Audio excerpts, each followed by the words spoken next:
සරණයි අපේ පුංචි හාමුදුරන් වහන්සේලාට.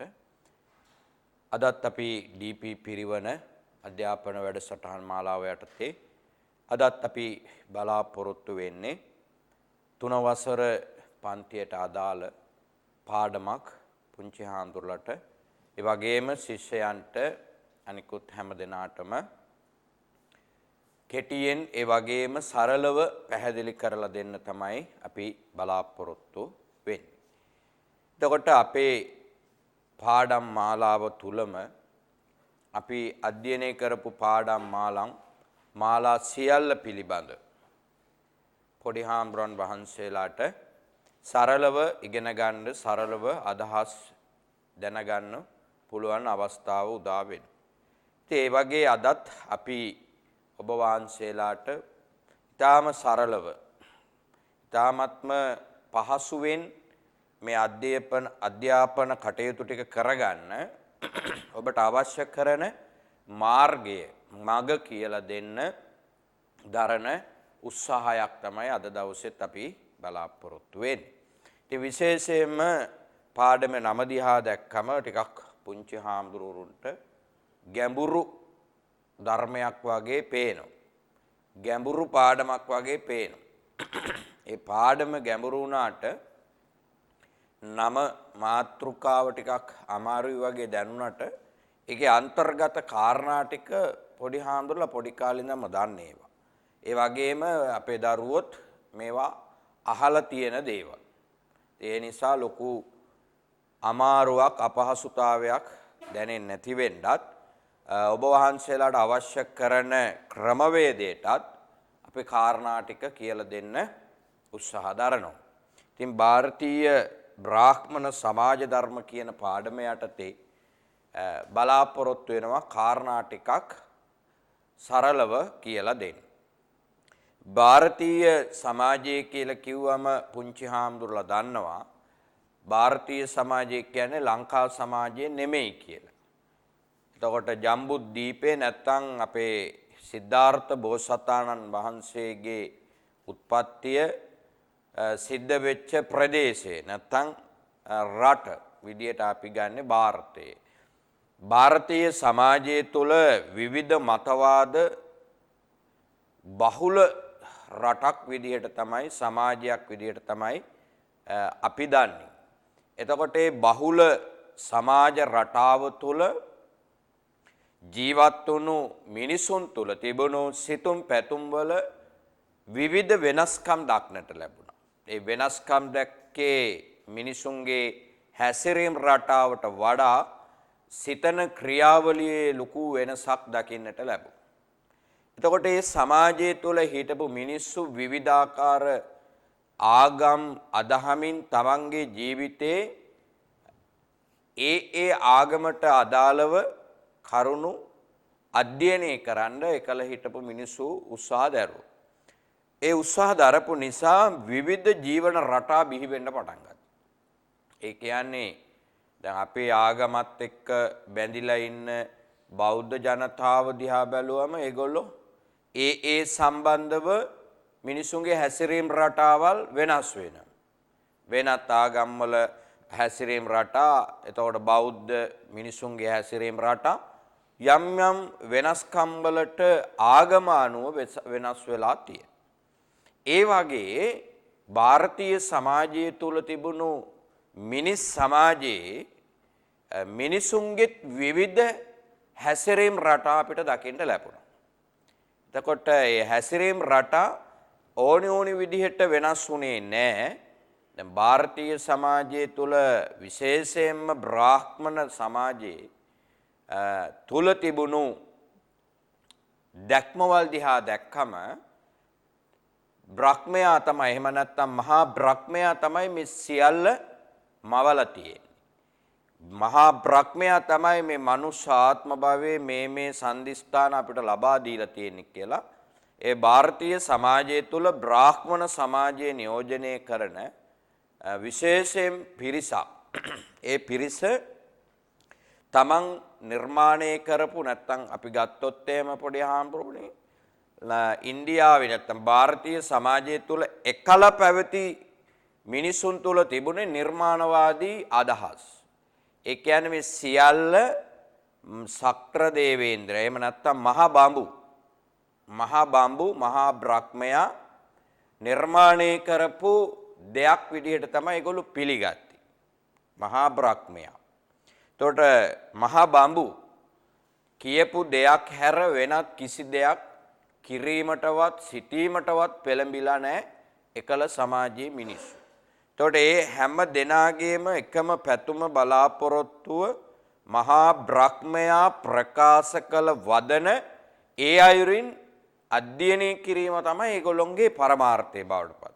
එතකොට දැන් කෙනෙක් කිව්වයි කියලා ඒ විදිහටම අපේ ජීවිත හසුරව ගන්න තරම් ඒකේ තියෙන යථාර්ථය ඒකේ තියෙන හරි වැරද්ද හොයන්නේ නැතුව අපි කියන විදිහටම කරන්න බැඳිලා සිටිය යුතු නැහැ මිනිස්සු විදියට.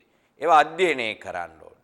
දැන් බුදුදහම වුණත් අධ්‍යයනය කළොත් තමයි හොඳට දැනගන්න පුළුවන් මේ කියන ඒවා ඇත්තද බොරුද කියලා. එහෙම නැතුව බුදුහාමුදුරෝ දේශනා කළා ධර්මයේ මෙතන තියෙනවා කියලා කිව්වා කියලා ඒක 100,000ක් පිළි අරගෙන කටයුතු කරන්න එපා. එහෙම කිරීමෙන් අපේ අරමුණු වලට යන්න බැරි වෙනවා. ඕනෙම දෙයක්. ඒ නිසා හැම දෙයක්ම අධ්‍යයනය කරන්න. අධ්‍යයනය කරලා හොයාගන්න මොනවද මේ කියන්නේ? මොනවද මේ කරන්නේ? එහෙනම් කල යුත්තේ සහ නොකල යුත්තේ පිළිබඳව හොඳ අවබෝධයක් අපි ඇති කරගන්න ඕනි යම් ඕනෑම කාරණාවක් හමුවේදී කියන එක මතක තබා ගන්න. එතකොට අද අපි බලාපොරොත්තු වෙන්නේ ඒකට අදාළ තිබෙන පාඩමට අදාළව තියෙන කාරණා ටිකක් සරලව බලමු. එතකොට ಭಾರತೀಯ බ්‍රාහ්මණ සමාජය කියන්නේ මොකක්ද? ඒ සමාජය තුලින් අපිට ඉගෙන ගන්න තියෙන දේ මොනවද කියලා අධ්‍යයනයක් කිරීම තමයි අද දවසේ අපි බලාපොරොත්තු වෙන්නේ. ඒතර ඔබ වහන්සේලාගේ නිර්දිෂ්ට කෘතිය තුල අන්තර්ගත වෙන පාඩමේ තියෙන කොටස් කීපයක් උපුටාගෙන තමයි අපි මේ පාඩම අද ඔබට කියලා දෙන්නේ. එතකොට ಭಾರತ ඉතිහාසයේ දැනට තහවුරු කරගෙන ඇති ඉපරිණිම යුගයේ ලෙස සැලකෙන්නේ මොහෙන්ජෝ ජාරෝ හරප්පා හෙවත් ඉන්දු නිම්න ශිෂ්ටාචාරය කියන මේ වචන ඔයගොල්ලෝ අමාරු දේවල් නෙවෙයි අහලා තියෙන 3 වසරට වගේ එනකොට අහලා තියෙන දේවල්. එතකොට මේ යුගයේ එහෙම නැත්නම් ಭಾರತ ඉතිහාසයේ පැරණිතම යුගයක් ලෙස තමයි ඉන්දු නිම්න ශිෂ්ටාචාරය අපි හඳුනා ගන්නේ. එතකොට ಭಾರತೀಯ සංස්කෘතිය ආර්යාගමනයත් සමග සුවිශේෂී පරිවර්තනයකට නතු විය. එහිදී ಭಾರತයේ විසූ මුල් ජනයා අනාර්යයන් ලෙසත් ආර්යයන් කියපු ආපු අය අනාර්යයන්ක නාපු අය. ඒ කියන්නේ මුල්ම ජනයයි රට තුල හිටපු අය නාමයෙන්ුත් හඳුන්වලා තියෙනවා කියලායි කියන්නේ.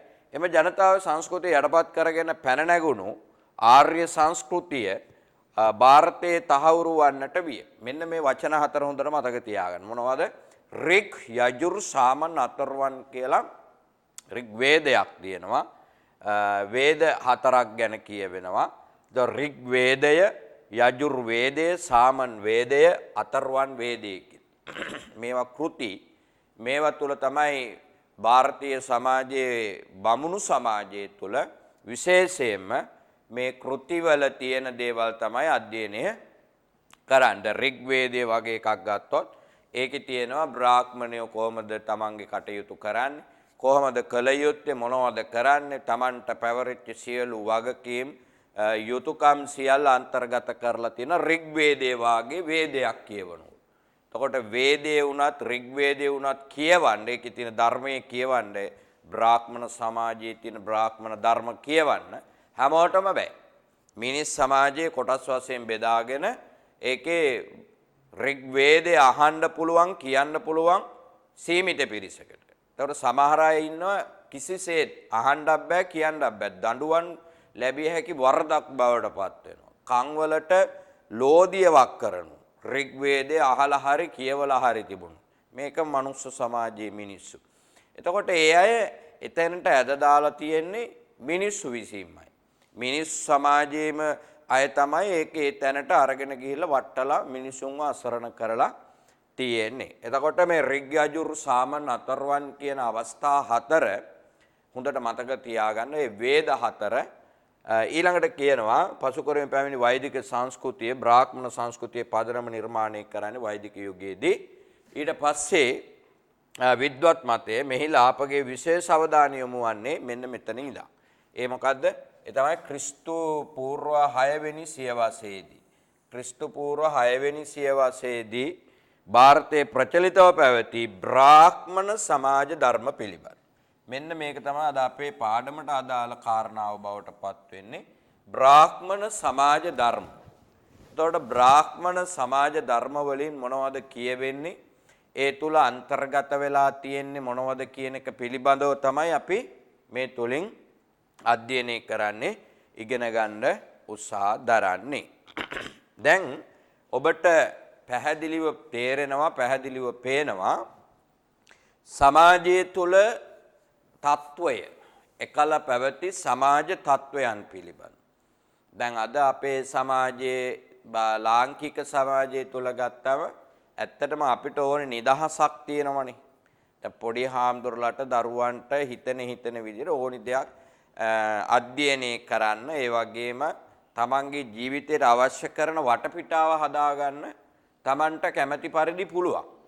ආගම දහම වුණත් ඕනිම දෙයක් තමන්ට ඍජු වගේම රුචි තමන් කැමැති විදිහට පිළිවෙලට වැඩ කරගන්න පුළුවන් හැකියාව තමන්ට තියෙනවා. හැබැයි මේ ಭಾರತೀಯ සමාජයේ තුල ඒ වගේ තමන්ට කැමැති විදිහට හැසිරෙන්න හදලා දුන්නේ නැහැ. යම් රාමුවක් තුල කොටුවක් තුල තියාගෙන තමයි බ්‍රාහ්මීය සමාජය තුල ඒ කියන්නේ බ්‍රාහ්මණ සමාජය තුල එමත් නැත්නම් ಭಾರತೀಯ සමාජය තුල මිනිසුන්ගේ හැසිරීම් රටාවන් පවා වෙනස් වුණා. සහ වෙනස් කරන්න සිද්ධ වුණා මේ බ්‍රාහ්ම ධර්ම සමාජය තුල මුල් වෙන්න පටන් ගත්තට පස්සේ අපි බලමු කොහොමද එනම් බ්‍රාහ්මණ සමාජ ධර්ම කියන්නේ මොනවද ඒව හඳුනාගන්නේ කොහොමද කියලා බලා ගන්න. එතකොට දැන් මේ කියන වේද මන්ත්‍ර පරම නිෂ්ඨාව කරා බ්‍රාහ්මණ සමාජයේ. ඒ කියන්නේ වේදේ තමයි අංක 1. ආය වෙන කිසි දෙයක් වැඩක් නැහැ. වේද ග්‍රන්ථ මන්ත්‍ර වගේ කියවන්න පුළුවන් නම් ඒක තමයි අංක 1 ඒගොල්ලොන්ගේ ආගමේ. ඒ කියන්නේ බ්‍රාහ්මණ සමාජයේ තුල අංක 1 බවට පත් වෙන්නේ මේ වගේ යంత్ర මන්ත්‍ර එහෙම නැත්නම් වේද මන්ත්‍ර පරම නිෂ්ඨාව. ඒවා කියවලා ඒක තමයි ඒගොල්ලොන්ගේ නිවන නැත්නම් නිෂ්ඨාවට යන්න තියෙන තැන. ඊට පස්සේ නීති බවට පරිවර්තනය වුණා. මනුස්මෘතිය කියන කෘතිය තියෙනවා.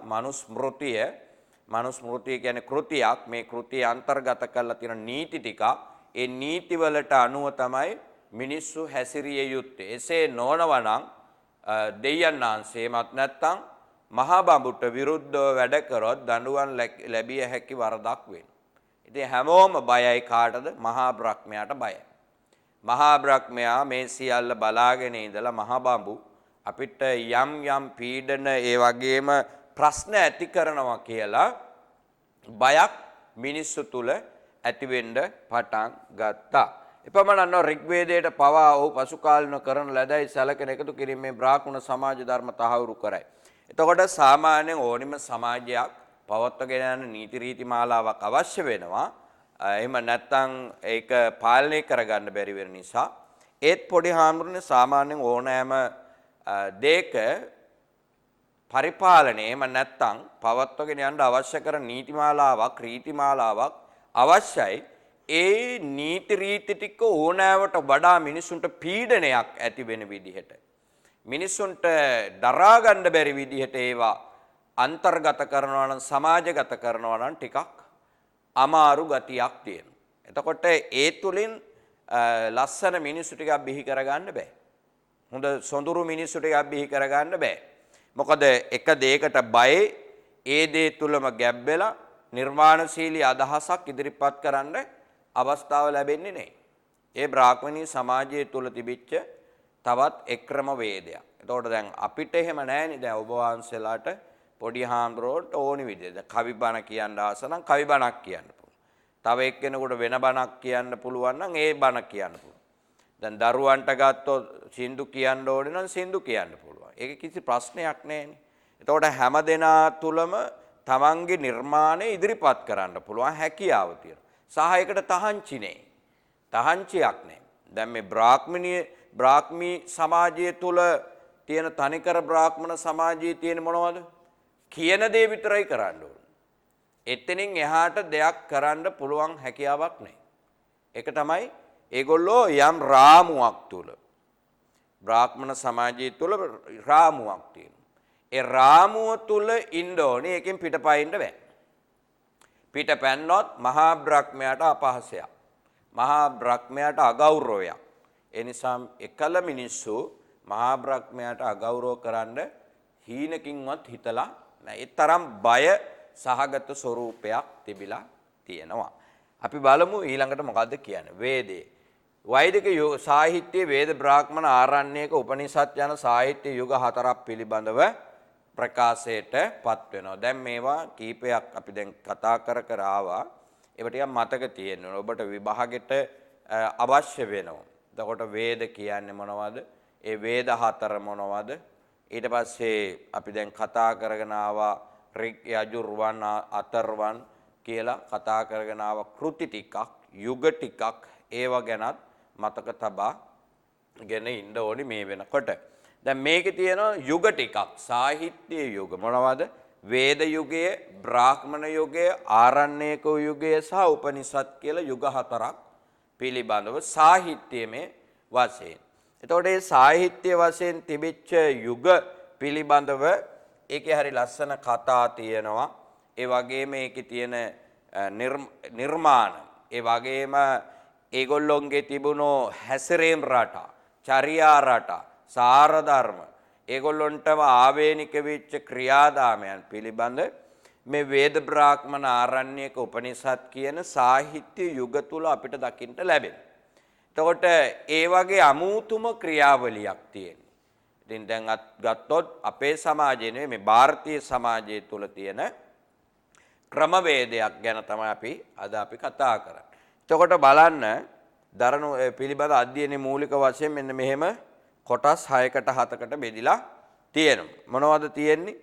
පළවෙනි එක තමයි නිර්මාණවාදය කියන එක. දැන් බ්‍රාහ්මණ සමාජය තුල ප්‍රධාන වශයෙන් බලාපොරොත්තු වෙන නිර්මාණවාදය. ඒ කියන්නේ මේ මිනිස්සු, මේ ලෝකය, මේ වස්තු, භෞතික, අභෞතික මේවා ඔක්කොම කවුරු නිර්මාණය කළා? ඒ තමයි මහා බ්‍රහ්මයා නිර්මාණය කළා.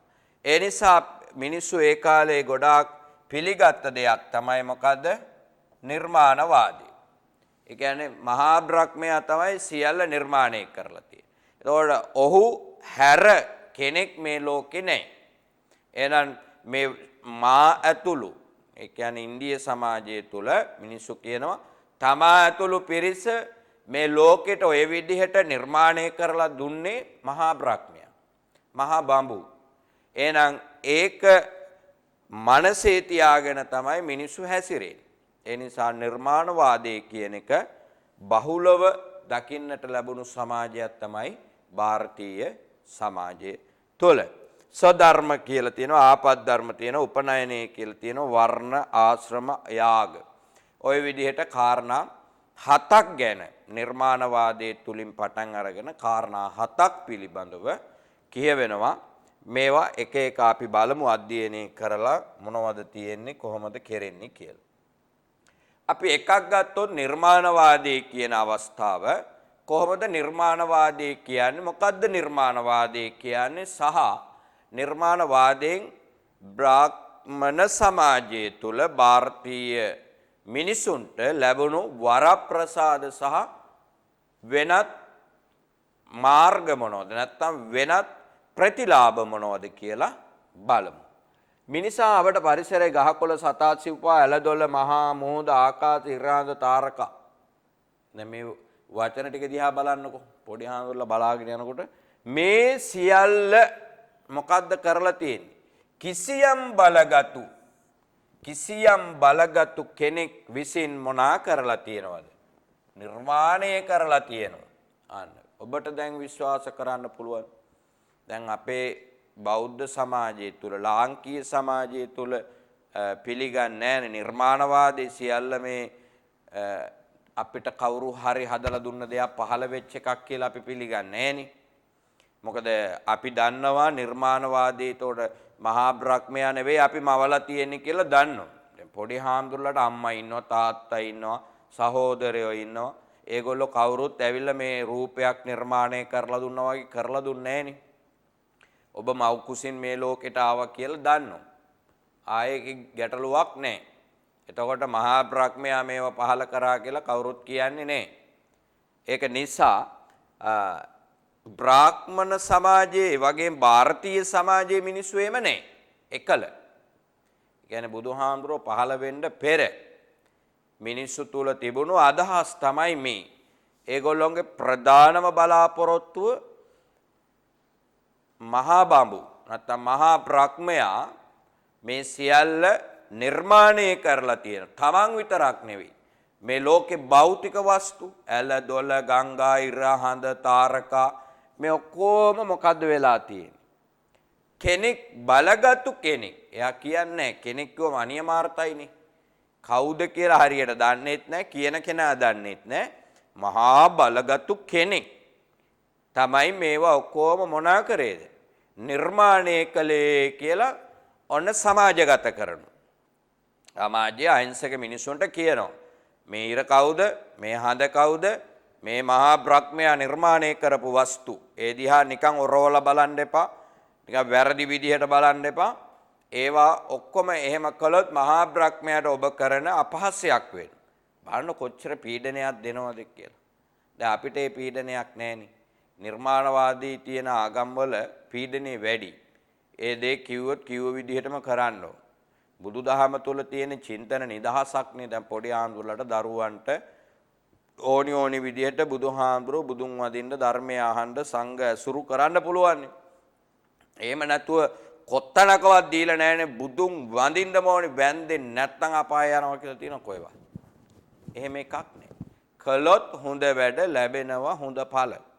ඒ නිසා ඒ ඵලේ ලබා ගන්න අපිට පීඩනයක් නෑ.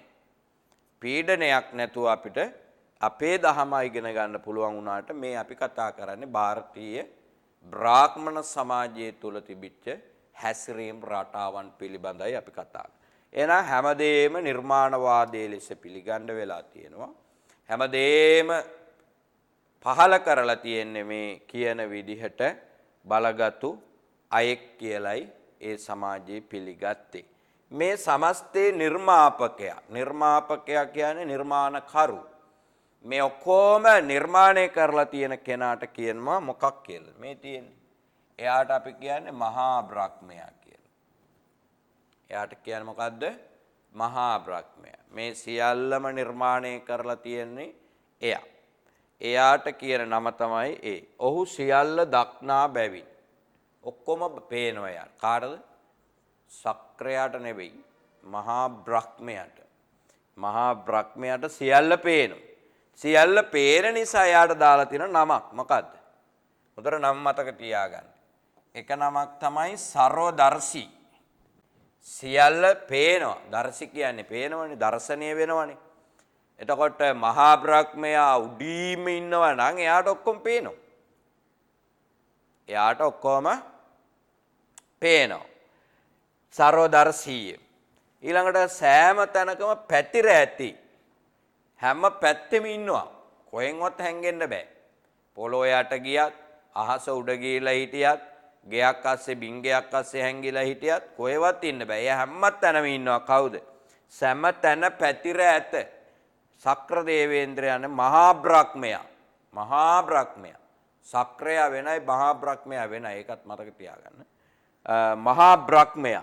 එතකොට හැම තැනම පැතිරිලා ඉන්න නිසා යාට අපි කියනවා ව්‍යාපී. සර්ව කියන්නේ හැමතැනනේ. ව්‍යාපි කියන්නේ ව්‍යාප්ත වෙලා ඉන්නවා. එහෙනම් බලන්න කවුද මේ? මහා බ්‍රහ්මයා. හැමතැනම පේන නිසා හැමදේම පේන නිසා යාට කියනවා සර්වදර්ශී කියලා. එයා හැමතැනම ඉන්න නිසා එයාට අපි කියනවා සර්ව ව්‍යාපී කියලා. ව්‍යාප්ත වෙලා ඉන්න හැමතැනම. හැමතැනකම බලාගෙන ඉන්නවා, හැමතැනකම ඉන්නවා. ඊට පස්සේ හැම පැත්තකින්ම එයා යහපත්.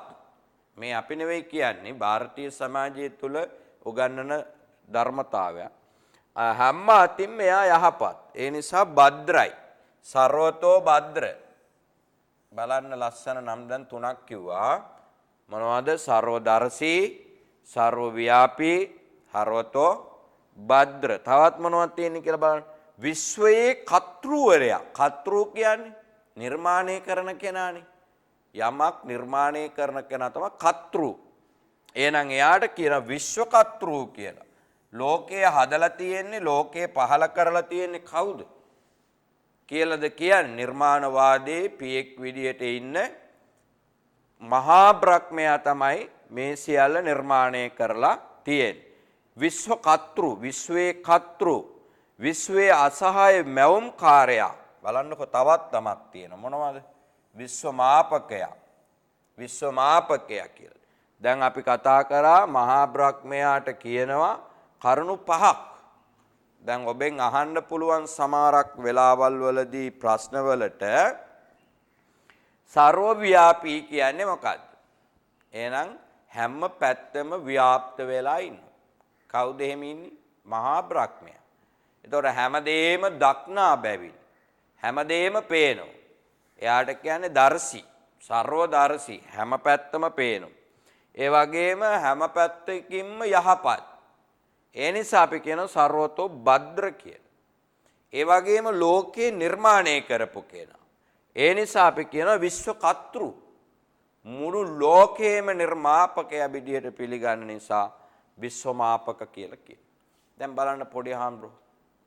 ඒ වගේම පුංචි දරුවෝ බලන්න. දැන් අපි මේ කවුරු ගැනද කියන්නේ? මහා බ්‍රහ්මයා ගැන. මහා බ්‍රහ්මයාගේ තත්වය ගැන. මහා බ්‍රහ්මයාට කියන තවත් නම්. දැන් මේ වගේම ඔබ දැකලා තියෙනවනේ. බුදුහාමුදුරන්ටත් ওই විදිහට ප්‍රකාශ කරන භගවා කියන්නේ මොකක්ද? ඉතිපිසෝ භගවා අරහං කියන්නේ සම්මා සම්බුද්ධෝ කියන්නේ බුදුහාමුදුරන්ටනේ. ඒතකොට බුදුහාන්ට කියන නම් පොඩි හාමුදුරලට අහුවෙලා ඇතිනේ අභිදානප්පදීපිකාව වගේ පොත් කියවනකොට කොච්චර බුදුහාමුදුරන්ට නම් තියෙනවද කියලා බුද්ධෝ දසබලෝ කියලා පටන් ගත්තම නම් රාශියක් තියෙනවා බුදුහාමුදුරහාඳුර. ඒ වගේ තමයි මේ. එතකොට විශ්වමාපක කියන්නේ කාටද? මහා බ්‍රහ්මයාට. සර්වතෝ භද්‍ර කියන්නේ කාටද? මහා බ්‍රහ්මයාට. සර්වදර්ශී කියන්නේ කාටද? මහා බ්‍රහ්මයාට. ඊළඟට සර්වව්‍යාපී කියන්නේ කාටද? මහා බ්‍රහ්මයාට. ඊළඟට විශ්ව කර්තෘ කියන්නේ කාටද? මහා බ්‍රහ්මයාට. එතකොට මහා බ්‍රහ්මයාට කියන නම් ගොඩක් තියෙනවා.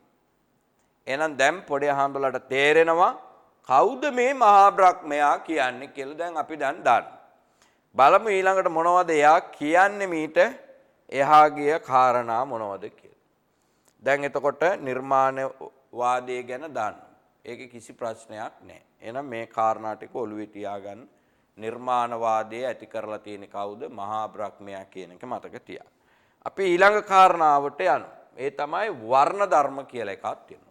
වර්ණ කියන්නේ පාට. මිනිස්සු වෙන් කරලා තියෙනවා කොටස් වශයෙන්. ಭಾರತයේ විසු ස්වදේශික ජනතාව කළුහමක් සහිත වූ නිසා. ඒ කියන්නේ ಭಾರತයේ හිටපු මිනිස්සු කළු පාටයි. කළු පාටයි කියන්නේ හැම පොඩ්ඩක් කළු පාටයි. ආගන්තුකෝ එහි පැමිණි ආර්ය ජනයා සුදු හමක් තිබිලා. ඒ කියන්නේ වෙනත් රටවල් වලින් ආපු මිනිස්සුන්ගේ හැම ටිකක් සුදු පාටයි. වෙනත් රටවල් වලින් ආපු මිනිස්සුන්ගේ හැම සුදු පාටයි. ඉන්දියාවේ බොහෝ දෙනාගේ හැම කළු පාටයි. ඒ නිසා වර්ණ භේදයක් ඇති වුණා. දැන් අපේ රටෙත් ඕක තියෙනවනේ. මොනවද? කළු සහ කළු සුදු කියලා එකක් තියෙනවනේ. අපේ රටෙත් තියෙන. කළු සහ සුදු කියලා තියෙනවා. එතකොට ගොඩාක් අය කළු අය පිළිගන්නේ සමහර මිනිස්සු කළු කියන්නේ. දැන් එහෙම පිළිගන්න බෑ. කළුයි සුදුයි කියලා වෙන් කරන්න බෑ මිනිස්සු. ඡායාවේ මේ බාහිර වශයෙන් පේන දේ විතරයිනේ. ඒ වුණාට මිනිස්සු කියනවනේ කළු ජාතික අය ලංකාවේ අය. සුදු ජාතික නම් සුද්දෝ. එහෙමනේ ගොඩක් අය පිළිගන්නේ. එතකොට අපි ඇවිල්ලා සමාජයේ තුල ඉන්නේ. ලාංකීය සමාජයේ මිනිස්සු කළුත් නැහැ සුදුත් නැහැ තලෙලු ගතියක් නේ තියෙන්නේ. තලෙලු ගතියක් නේ තියෙන්නේ. ඒගොල්ලෝ දැන් ඔයගොල්ලෝ දැක්කොත් එහෙම බංගලාදේශේ ඉන්දියාව, පාකිස්තානය වගේ මිනිස්සු දිහා බලන්නකො. ඒගොල්ලෝ මේක අමුතු જાතියක් නෙවෙයි වෙනත් රටවල් වල වුණාට අපේ වගේම හමක් තියෙන. එතකොට සාමාන්‍යයෙන් ඉන්දියාවත් ඒ වගේම බංගලාදේශය වගේ රටවල් වල පාකිස්තානය, ඇෆ්ගනිස්තානය වගේ රටවල් ගත්තත් අපේ වගේ හමවල් තියෙන. අපේ වගේ උසමහත තියෙන. දැන් ජපානය එහෙම ගත්තම එහෙම නැහැනේ. චීනය එහෙම ගත්තම එහෙම නැහැනේ. ඇමරිකාව ගත්තම එහෙම නැහැ. දැන් චීනි වගේ රටවල් වල මිනිස්සු කොටයි. ජපානයේ මිනිස්සු කොටයි. ඇමරිකාව වගේ මිනිස්සු ගත්තොත් එහෙම ඉතා විශාලයි. ටිකක් දැවන්ත චරිත වගේ පේන. එතකොට ලාංකීය සමාජයේ ಭಾರತೀಯ සමාජය තුල ගත්තොත් ඒ කොටත් නැහැ, දැවන්ත ලෙස උසත් නැහැ, මධ්‍යම විදිහට ජීවත් වෙන්න පුළුවන් පිරිස. එතකොට වර්ණය කියන එකෙන් බලාපොරොත්තු වෙන්නේ මේ සුදුහම සහ කළුහම හිමි මිනිස්සු සමාජය තුල බෙදීමකට ලක් වුණා. කොහොමද බෙදුනේ? ඒ නිසා වුන් අතර සුදු කළු වශයෙන් ભેදයක් උපන්නේ. ඒ හැමේ පැහැ හේවත් වර්ණයේ පදනම් කරගෙන නිර්මාණය වුණු නිසා ඒකට අපි කියනවා මොකක් කියලාද? වර්ණ ભેදය කියලා කියනවා. දැන් පොඩි අහන්නලට වචනයත් එක්ක ගත්තම තේරෙන්න. වර්ණ ભેදය කියන්නේ කළු සහ සුදු. කළු සහ සුදු කියන මේ මිනිස්සු නිසා යම් වර්ණ ભેදයක් ඇති වෙන්න පටන් ගන්නවා. පාට අණුව ભેදයක් ඇති වෙනවා. ඒකට අපි කියන වර්ණ ભેදය කියලා. ආගම අර්ථයක් ආරෝපණය කිරීම නිසා පසු කාලීනව අද අප අධ්‍යයනය කරන වර්ණ ධර්ම සංකල්පයේ බිහිවන්න විද්වත් පිළිගැනීමයි. ඍග්වේදයේ 10 වෙනි මණ්ඩලයේ මෙම කොටසේ භාෂා ලක්ෂණ අනුවද මේ පසු කාලේ නිර්මාණයක් වශයෙන් සැලකෙනවා. 90 පුරුෂ සූක්තයේ දැක්වෙන පරිදි බ්‍රාහ්මණ වර්ණ ධර්ම 4ක් තියෙනවා. උත්තර බලා ගන්න දැන්. මොකද්ද මේ කියන්නේ? ඒ කියන කාරණාව ආය පාරක් බලා ගන්න. ඒකේ කියවෙනවා වර්ණ ભેදය කොහෙද තියෙන්නේ? ඍග්වේදයේ කියලා පොතක් තියෙනවා කියලා අපි කිව්වා. ඒකේ තියෙනවා 10 වෙනි කියලා කොටසක්. ඒකේ 90 කොටසේ 90 කොටස හඳුන්වලා තියෙන්නේ පුරුෂ සූක්තය කියලා. ඒ පුරුෂ සූක්තය කියන කොටසේ තියෙනවා මෙන්න මේ කාරණා ටික. මෙන්න මේක තමයි හොඳට මතක තියාගන්න ඕනේ. මොනවද ඒකට කියන්නේ? බ්‍රාහ්මණ වර්ණ ධර්ම 4ක් පිළිබඳ. මොනවද කියලා බලන්න මේ වර්ණ ධර්ම 4. කොහොමද මිනිස්සු බෙදලා තියෙන්නේ? සුදු කළු වෙනුවෙන් වෙන් කරා වර්ණ ભેදයක් ඇති වුණා. ඊට පස්සෙත් වෙන් කරලා තියෙනවද කියලා බලන්න. ඒ වෙන් කරලා තියෙන ක්‍රමවේදය කොහොමද කියලා බලමු. දැන් බලන්න. ඔන්න වෙන් කරපු විදිය. මේ සොලෝකේ කටපාඩම් කරනවා. බ්‍රාහ්මනෝස්ය මුකමාසීත් බාහු රාජන්‍යක් ෘතක් ඌරු තදස්සි යත් වෛශ්‍යං පදබ්භ්‍යාම් සුද්‍රෝ අජායත. එතකොට මේක තමයි මහා බ්‍රහ්මයා වෙන් කරපු වර්ණ 4. මේ මිනිස් සමාජය තුළ මිනිස්සු වෙන් කරා කොහොමද? බ්‍රාහ්මනෝස්ය මුකමාසීත් බාහු රාජන්‍යක් ෘතක් ඌරු තදස්සි යත් වෛශ්‍යං පදබ්භ්‍යාම් සුද්‍රෝ අජායත.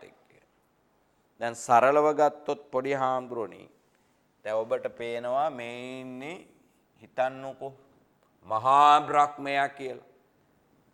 මේ තියෙන්නේ මහා බ්‍රහ්මයාගේ උරහිස් කියලා හිතන්න. එහෙම අපිට මේ මහා බ්‍රහ්මයා කියලා කියන්න බෑ.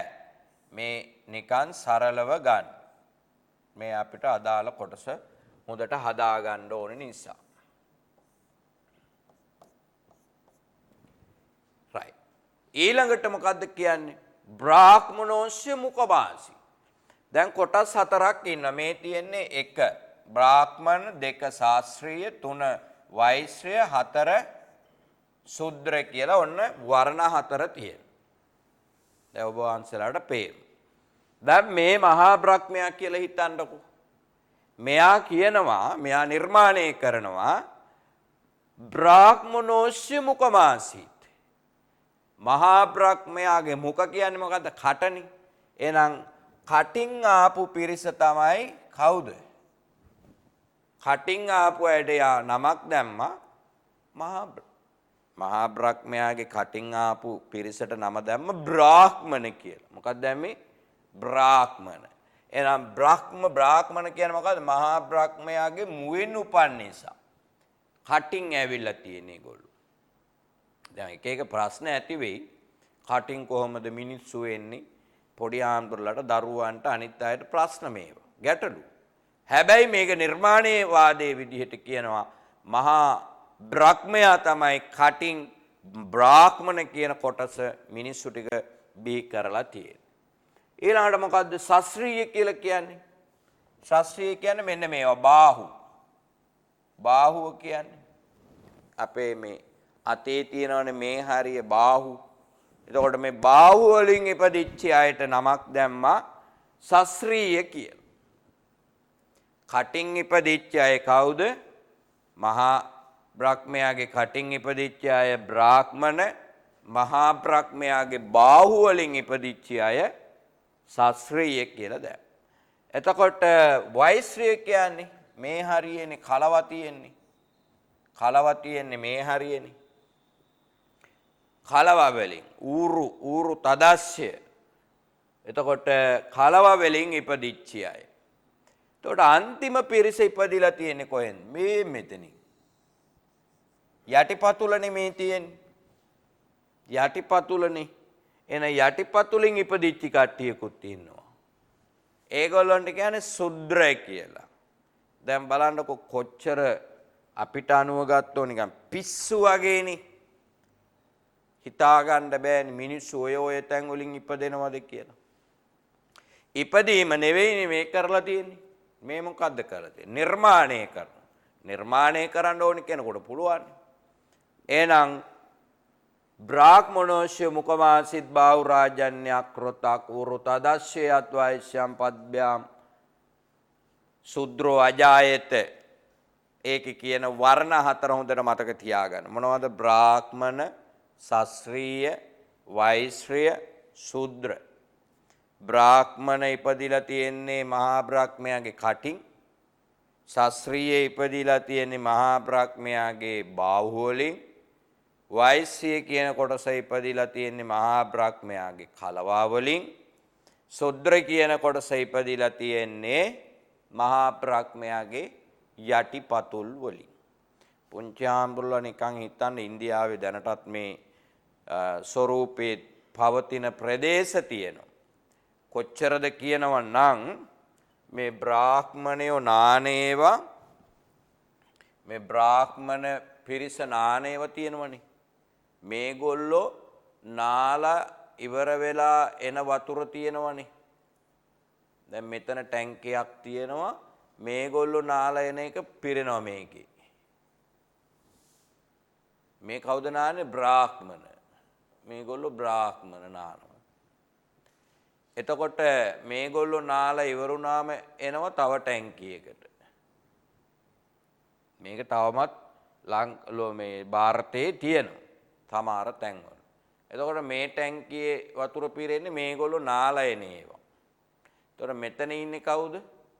මෙතන ඉන්නේ ශාස්ත්‍රීය කියන කට්ටිය. එතකොට තව ටැංකියක් මේකෙන් නාලා ඉවරලා එන එකක් තව එකක් තියෙනවා. ඒතර ඒ ටැංකියෙත් වතුර තියෙනවා. ඒකේ නාන්නේ වෛශ්‍රීයය. එතකොට හිතන්නකො අමුතුවෙන් එන්නේ නැහැ ටැප් ලයින් එක. මෙතනින් පටන් ගත්තම මේගොල්ලෝ නාලා හොදලා එන වතුර තමයි මේ ටැංකිය පිරෙන්නේ. ඒ ටැංකිය පිරුණාට පස්සේ තමයි මේක පිරෙන්නේ. එතකොට මේ ඒ අය නානේ. මේ ඔක්කොම නාලා ඉවරුනාම පිරෙනවා ටැංකියක් නෙවෙයි. එළියේ තියෙන එක වලක් වගේ එකක්. දැන් මේ වලේ වතුර පිරීලා තියෙන්නේ. එතකොට වෛශ්‍රීය කියන කොටස මොකද කරන්නේ? මේ ශුද්‍ර කියන කොටස මොකද කරන්නේ? මේගොල්ලෝ ඔක්කොම එනවා එකපාරම මේ ටැංකියට පයින්නවා. පැන්න ගොඩ වුණා ගියා. ආයක නානා සබංගගා එහෙම ඉන්නේ නැහැ. එහෙම ඉන්නත් බෑ. ඉන්න වෙලාවකුත් නැහැ ඒගොල්ලෝ. මොකද මේගොල්ලෝ ගොඩාක් කරන්නේ හිඟා කන එක. යාචකකම් කරන එක. එතකොට බලන්න කොච්චර මේ සමාජය තුල මිනිස්සු බෙදලා තියෙනවද කියලා. කොයිතරම් බෙදීම් වලට භාජනය කරලා තියෙනවද කියලා. හරියට නාන්න නැහැ, හරියට කණ්ඩ නැහැ, හරියට බොණ්ඩ නැහැ. දැන් මේ ශුද්‍ර කියන කොටසට එහෙම පොඩි හාමුදුරනේ තව වෙනතුරු සමහරු ඉන්නෝ බත්තටයක් කාලා නැහැ. ඉන්දියාවේ ගිහිල්ලා බැලුවොත් ගයා කියන ප්‍රාන්තයේට සමහර ළමයි ඉන්නවා ජීවිතේට බත් කාලා නැහැ. ජීවිතේට නාලා නැහැ. ජීවිතේට කොණ්ඩයක් කපලා නැහැ. ජීවිතේට ගෙයක් අස්සේ ඉඳලා නැහැ. තවමත් ඉන්නවා. බලන්න මේ ගොඩ නගපු සමාජ වටපිටාවේ තත්ත්වේ. ඒ අය එතනම තමයි ඉන්න ඕනේ. ඒගොල්ලෝ ආය උඩ එන්න බෑ. ඒ වගේ මතවාද ගොඩ නගලා තියෙනවා. එතකොට අපි දිහා බැලුවොත් එහෙම දැන් මේ කාරණාවෙන් ඔබට පැහැදිලිව පේනවා මහා බ්‍රහ්මයාගේ එක එක ස්ථාන වලින් එක එක කෑලි වලින් තමයි මේගොල්ලෝ බිහි වෙලා තියෙන්නේ කියන එක පැහැදිලි කරලා තියෙනවා. දැන් බලන්න ආය පාරක් මහා බ්‍රහ්මයාගේ ඒ තැන් වලින් ආපු මිනිස්සුන්ව හඳුන්වලා තිබිච්ච විදිය බ්‍රාහ්මණ, ශාස්ත්‍රීය, වෛශ්‍ය, ශුද්‍ර කියලා ඔන්න කිව්වා. එහෙනම් ලොකුම අය කවුද? ඒගොල්ලෝ බ්‍රාහ්මණ. දෙවෙනියට ශාස්ත්‍රීය, ඊගාවට වෛශ්‍ය. එහෙනම් එකම මිනිස් වර්ග ටික කොටස් කරලා තියලා තියෙනවා. දැන් බලමු. කාරණාව දිහා බැලුවම කළ වර්ණ තුන ආර්යයන් වන බවත් ඔවුන්ට කිසියම් ප්‍රමාණයක අයිතිවාසිකම්. ඒ කියන්නේ පොඩි ආන්දර මෙන්න මේ කොටස් තුනට මොනවා හරි වගකීම් ටිකක් පැවරිලා තියෙනවා. ශුද්‍ර කියන කොටස මෙලෝ වගකීමක් නෑ. ඒගොල්ලන්ට බණ අහන්නත් බෑ, අහන තැන ඉන්නත් බෑ, කියන්නත් බෑ. අහුනොත් දිවවල් කපනවා, කන් වලට ලෝදිය වක් කරනවා, ඔය වගේ දඬුවම් ලැබෙන. කිසි දෙයක් ඒගොල්ලන්ට කරන්න බෑ. ඒගොල්ලෝ සමාජය තුල පහත්ම පිරිසක් විදියට තමයි කොන් කරලා දාලා තියෙන්නේ. එතකොට නමුත් බ්‍රාහ්මණය හැඳින්වීමට අනුව අකර්මණ, අබ්‍රාහ්මණ, අත්වර්යු, ශික්ෂණ දේව නම් වූ අනාර්ය බ්‍රාහ්මණයන්ගේ හතුරන් ලෙස සලකා උන්ට දේශපාලන, ආර්ථික, සමාජික, ආගමික අධිකරණ මේ කිසි දෙයක් ඒගොල්ලන්ට අයිතිවාසිකම් හිමි වෙන්නේ නැහැ. කාටද? ශුද්‍ර කියන කොටසට. එතකොට අනාර්යයන් විදියට ඔව් ස්වධර්ම නමින් හැඳින්වෙන වර්ණයට අදාළ වෘත්තීන්ද මහා බ්‍රහ්මගේ නියමෙන් ඉදිරිපත් කරලා තියෙනවා. බලන්නකෝ.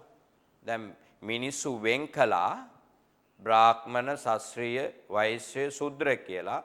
එතනින් නතර කරන්නේ මහා බ්‍රහ්මයා. ඒ අයට ඩියුටි පටවනවා. මොනවද ඩියුටි?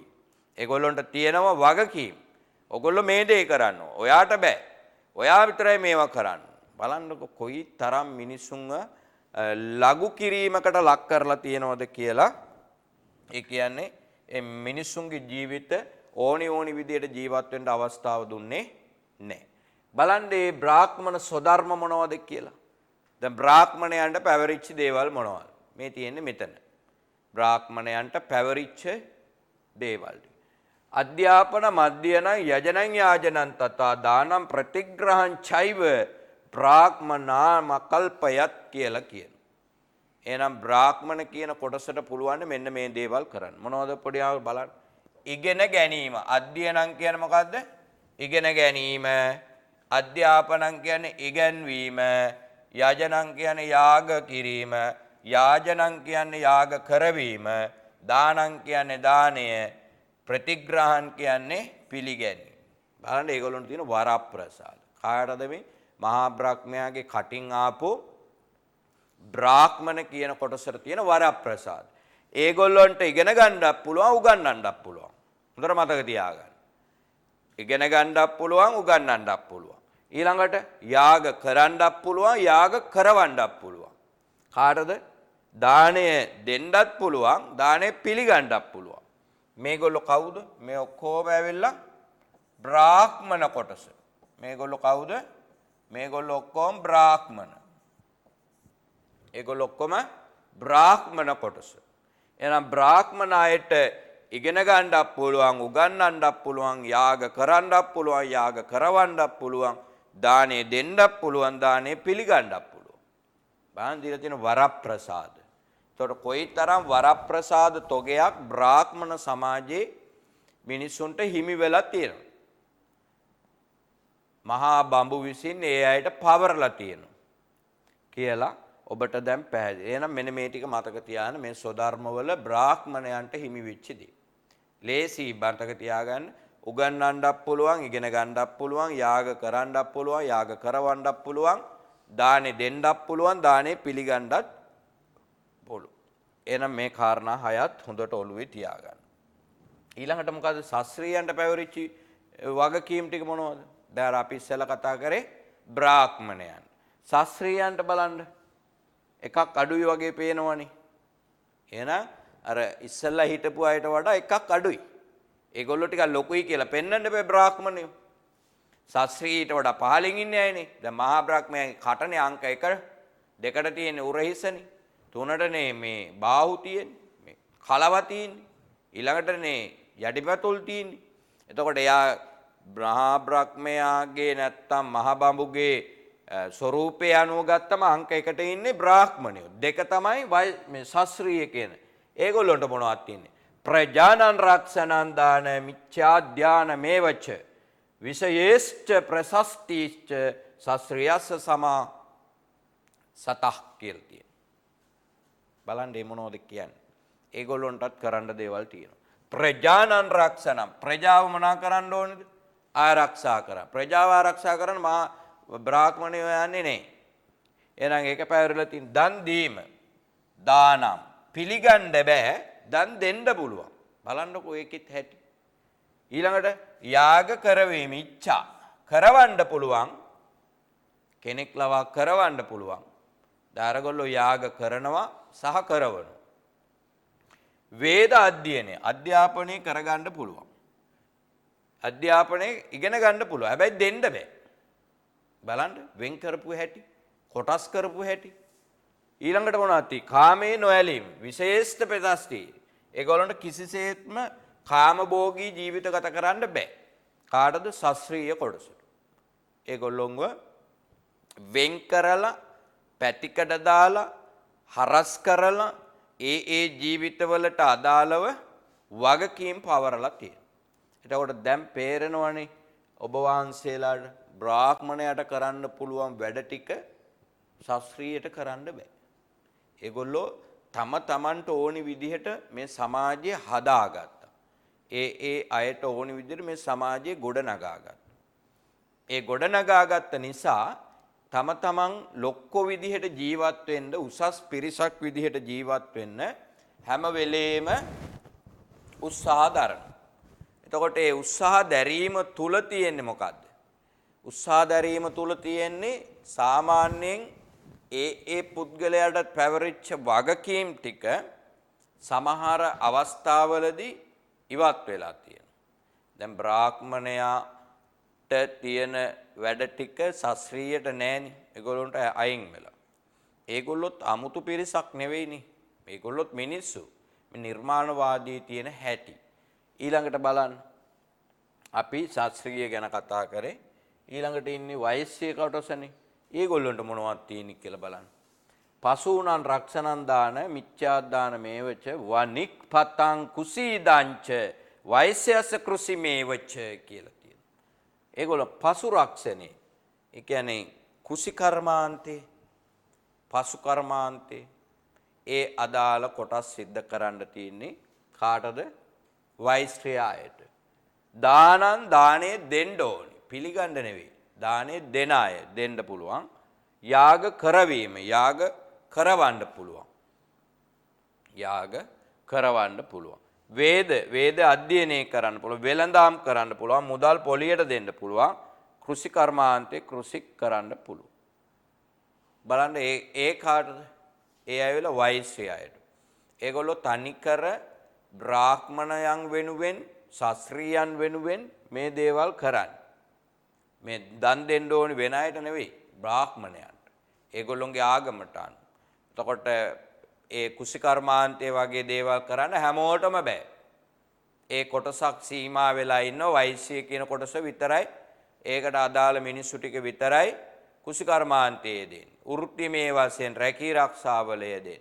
එතකොට ඒවා ඒ අයට වෙන් කරලා දීලා තියෙනවා. එතකොට ඔයගොල්ලන්ට තේරෙනවා විශේෂයෙන් බ්‍රාහ්මණයන්ට තිබුණු වරප්‍රසාද ඊට පහලින් එන අයට නෑ කියන එක පේනවා සහ තේරෙනවා. දැන් කොච්චර අසාධාරණයක්ද බලන්න. ඒතර බ්‍රාහ්මණයන්ට විතරද හොඳට ඉගෙන ගන්න පුළුවන් සහ උගන්වන්න පුළුවන්. ඒ අයට විතරද යාග කරන්න සහ කරවන්න පුළුවන්කම තියෙන්නේ. ඒ අයට විතරද දානේ දෙන්න පුළුවන් සහ දානේ පිළිගන්න පුළුවන්. ඇයි ඒ මිනිස්සුන්ව වෙන් කරලා තියෙන්නේ. වෙන් කලේ මහා බ්‍රහ්මයා කියලා කියන්නේ. ඒ නිසා මහා බ්‍රහ්මයාගේ වදනට පිටුපාන්න කිසිදු ಭಾರತೀಯ සමාජයේ කෙනෙක් එකඟ වෙන්නේ නැහැ. එකතු වෙන්නෙත් නැහැ. ඒ නිසා ස්වධර්ම යටතේ වෛශ්‍රයන්ට හිමි වෙච්ච තැන් තමයි මේ තියෙන්නේ. ඊළඟට බලන්න ශුද්‍රයන්ට මොකද්ද හිමි වෙලා තියෙන්නේ කියලා. ශුද්‍රයන්ට හිමි වෙච්ච දේ තමයි ඔය තියෙන්නේ. මොනවද? ඒක මේවක ශුද්‍රස්ය ප්‍රබොක්කර්ම සමාධි සන්. එතේ සාමේව වර්ණානං සුශ්‍රුතා සාධන සූයයා. බලන්න මොකද්ද කියන්නේ. මහා බ්‍රහ්මයාගේ යටිපතුල් වලින් ඉපදුණු ශුද්‍ර කොටසට පැවරිච්ච දේ බ්‍රාහ්මණ ශාස්ත්‍රීය වෛශ්‍රී යන ප්‍රභූ වර්ණවලට බලා ගන්න මොකද්ද කියන්නේ කියලා මේ තියෙන්නේ. නිකන් නෙවෙයි කීකරුව දාසකම් කරන්න ඕන. කීකරුව. ඒ කියන්නේ වචනකින්වත් ඇහැකින්වත් ඔරවල බලලා අකමැත්තෙන් කරන්න බෑ. මම මේ සේවය කරන්නේ බොහෝම කීකරුව කියන හැඟීම තියෙන්න ඕනේ කාටද? ශුද්‍ර කොටසට. බලන්න පොඩි හාමුදුරුවෝ. මේ එකම මිනිස්සු වරග කොට්ටාසය නිර්මාණවාදයේ බිහි කරපු මහා බ්‍රහ්මයා විසින් මේ සමාජය තුල කොහොම ඇස කන නාසය තියන අයනේ. මහා බ්‍රහ්මයාට තියනවද ඇස කන නාසය නෙවෙයි අපිට අදාළ. එයා බිහි කරපු පිරිසක් වන විශේෂයෙන්ම බ්‍රාහ්මණ මිනිසුන්ගෙත් ඇස කන නාසය තියෙනවා. ඒ වගේම ශුද්‍ර මිනිසුන්ගේ ඇස කන නාසය දිව ශරීරයේ පංචස්කන්ධේ පංච ඉන්ද්‍රිය තියෙනවා. එච්චර දේවල් තිබිලාත් ඇයි මේ මිනිස්සු බ්‍රාහ්මණ නම් අංක 1 ශාස්ත්‍රීය නම් 2 වෛශ්‍රීය නම් 3 ශූද්‍රයෝ නම් අන්තිමේ කියලා ඇයි කොටස් කරන්නේ? මේ වරප්‍රසාද හිමි කරගන්න ඕන නිසා. සමාජයේ තුල වරප්‍රසාදේ කියන එක මිනිසුන්ට හිමි කරගන්න ඕන නිසා තමයි මේ විදිහට කොටස් කරලා තියෙන්නේ. එහෙම නැතුව කවුරුත් මේ කියපු දෙයක් නිර්මාණය කරගෙන නෙවෙයි. එතකොට දැන් මේගොල්ලොන්ට බලන්නකෝ කීකරුව දාසකම් කරන්න ඕනිනේ. එතකොට කීකරුව කිව්වම හොඳට කරුණාවෙන්, මෛත්‍රියෙන්, දයාවෙන්, යහපත් සිතුවිලි වලින් තමයි මේක කරන්නේ. එහෙම නැතුව කොයි වෙලාවකවත් කිසිදු වෙලාවක ශුද්‍ර කොටසට බෑ බ්‍රාහ්මණයන් දිහා ඇහැක් ඇරලා ඔරවලා බලන්න. ගලවනවා ඇස් ගෙඩි දෙක. නිකන් හරි වචනකින් හරි බැනලා වුණොත් දිව ගලවනවා. දිව කපලා දානවා. ඒ තරම් දරුණුයි. එහෙම කරලා තියෙනවා. ඒ තරම් බය කරලා ඒගොල්ලන් තමන්ගේ තත්වය රැකගන්න බ්‍රාහ්මණ සමාජය තුල මිනිස්සු පෙළඹිලා තියෙනවා. ශුද්‍ර වර්ණයට හිමි එකම ස්වධර්මයේ මෙන්න මේකයි. බලන්නකෝ ශුද්‍ර මිනිසුන්ට හිමි වෙලා තියෙන එකම එක අවස්ථාවයි. ඒ ලැබුණු එකම අවස්ථාව මොකද්ද? කීකරුව දාසකම් කරන එක. අනිත් අයට තිබ්බා දාන් දෙන්න පුළුවන්, එක්කෝ දානේ ගන්න විතරක් පුළුවන්. සමහරුන්ට ඉගෙන ගන්න පුළුවන්, ඉහළ කොටස් තුනටම හොඳට ඉගෙන ගන්න පුළුවන්. උගන්වන්න බැරි වුණත් ඉගෙන ගන්න හරි පුළුවන්. අනිත් හැම වරප්‍රසාදයක්ම හිමි වෙලා තියෙනවා අනිත් කොටස් තුනටම. හැබැයි මේ ශුද්‍ර මහා බ්‍රහ්මයාගේ යටිපතුල් වලින් ඉපදුණු ශුද්‍ර කියන කොටසට විතරයි කිසිම සම්මානයක් හිමි වුණේ නැහැ. කිසිම වගකීමක් හිමි වුණේ නැහැ. ඒගොල්ලන්ට හිමි වුණු එකම දේ තමයි කීකරුව දාසකම් කරන්න ඕනේ. එච්චරයි. ඒක වගකීමක් නෙවෙයි. ඒක වහල් සේවයක්. එහෙනම් ශුද්‍ර කියන කොටසට සිද්ධ වුණු අවසානම දේ තමයි යන්නේ. එහෙනම් බලන්න අපි මේ සමාජය තුල ඔබ වහන්සේලා ජීවත් වෙන සමාජය තුල අපිටත් සිද්ධ වුණා නම් දැන් බුදුදහමට අනුවත් එක්ක ගත්තොත් දැන් පොඩි හාමුදුරලාට ඉදිරියේදී ඉහළ විභාගවලට යනකොට මේ පාඩම ටිකක් හුද්දට ඉගෙන ගන්න පුළුවන් ලස්සනටම. ඔය බෞද්ධ ශිෂ්ටාචාරය කියලා තියෙනවනේ. උසස් පෙළ වගේ විභාග කරනකොට අපේ පොඩි හාමුදුරුවෝ දරුවෝ තෝරගන්න විෂයක් තමයි බෞද්ධ ශිෂ්ටාචාරය කියලා. BC කියලා කියන්නේ අපි ගොඩක්. ඒකෙදි මේ වෛදික යුගය ගැන සම්පූර්ණම තියෙනවා. එතකොට ලස්සනට මේවා ඉගෙන ගන්න පුළුවන් තව තවත්.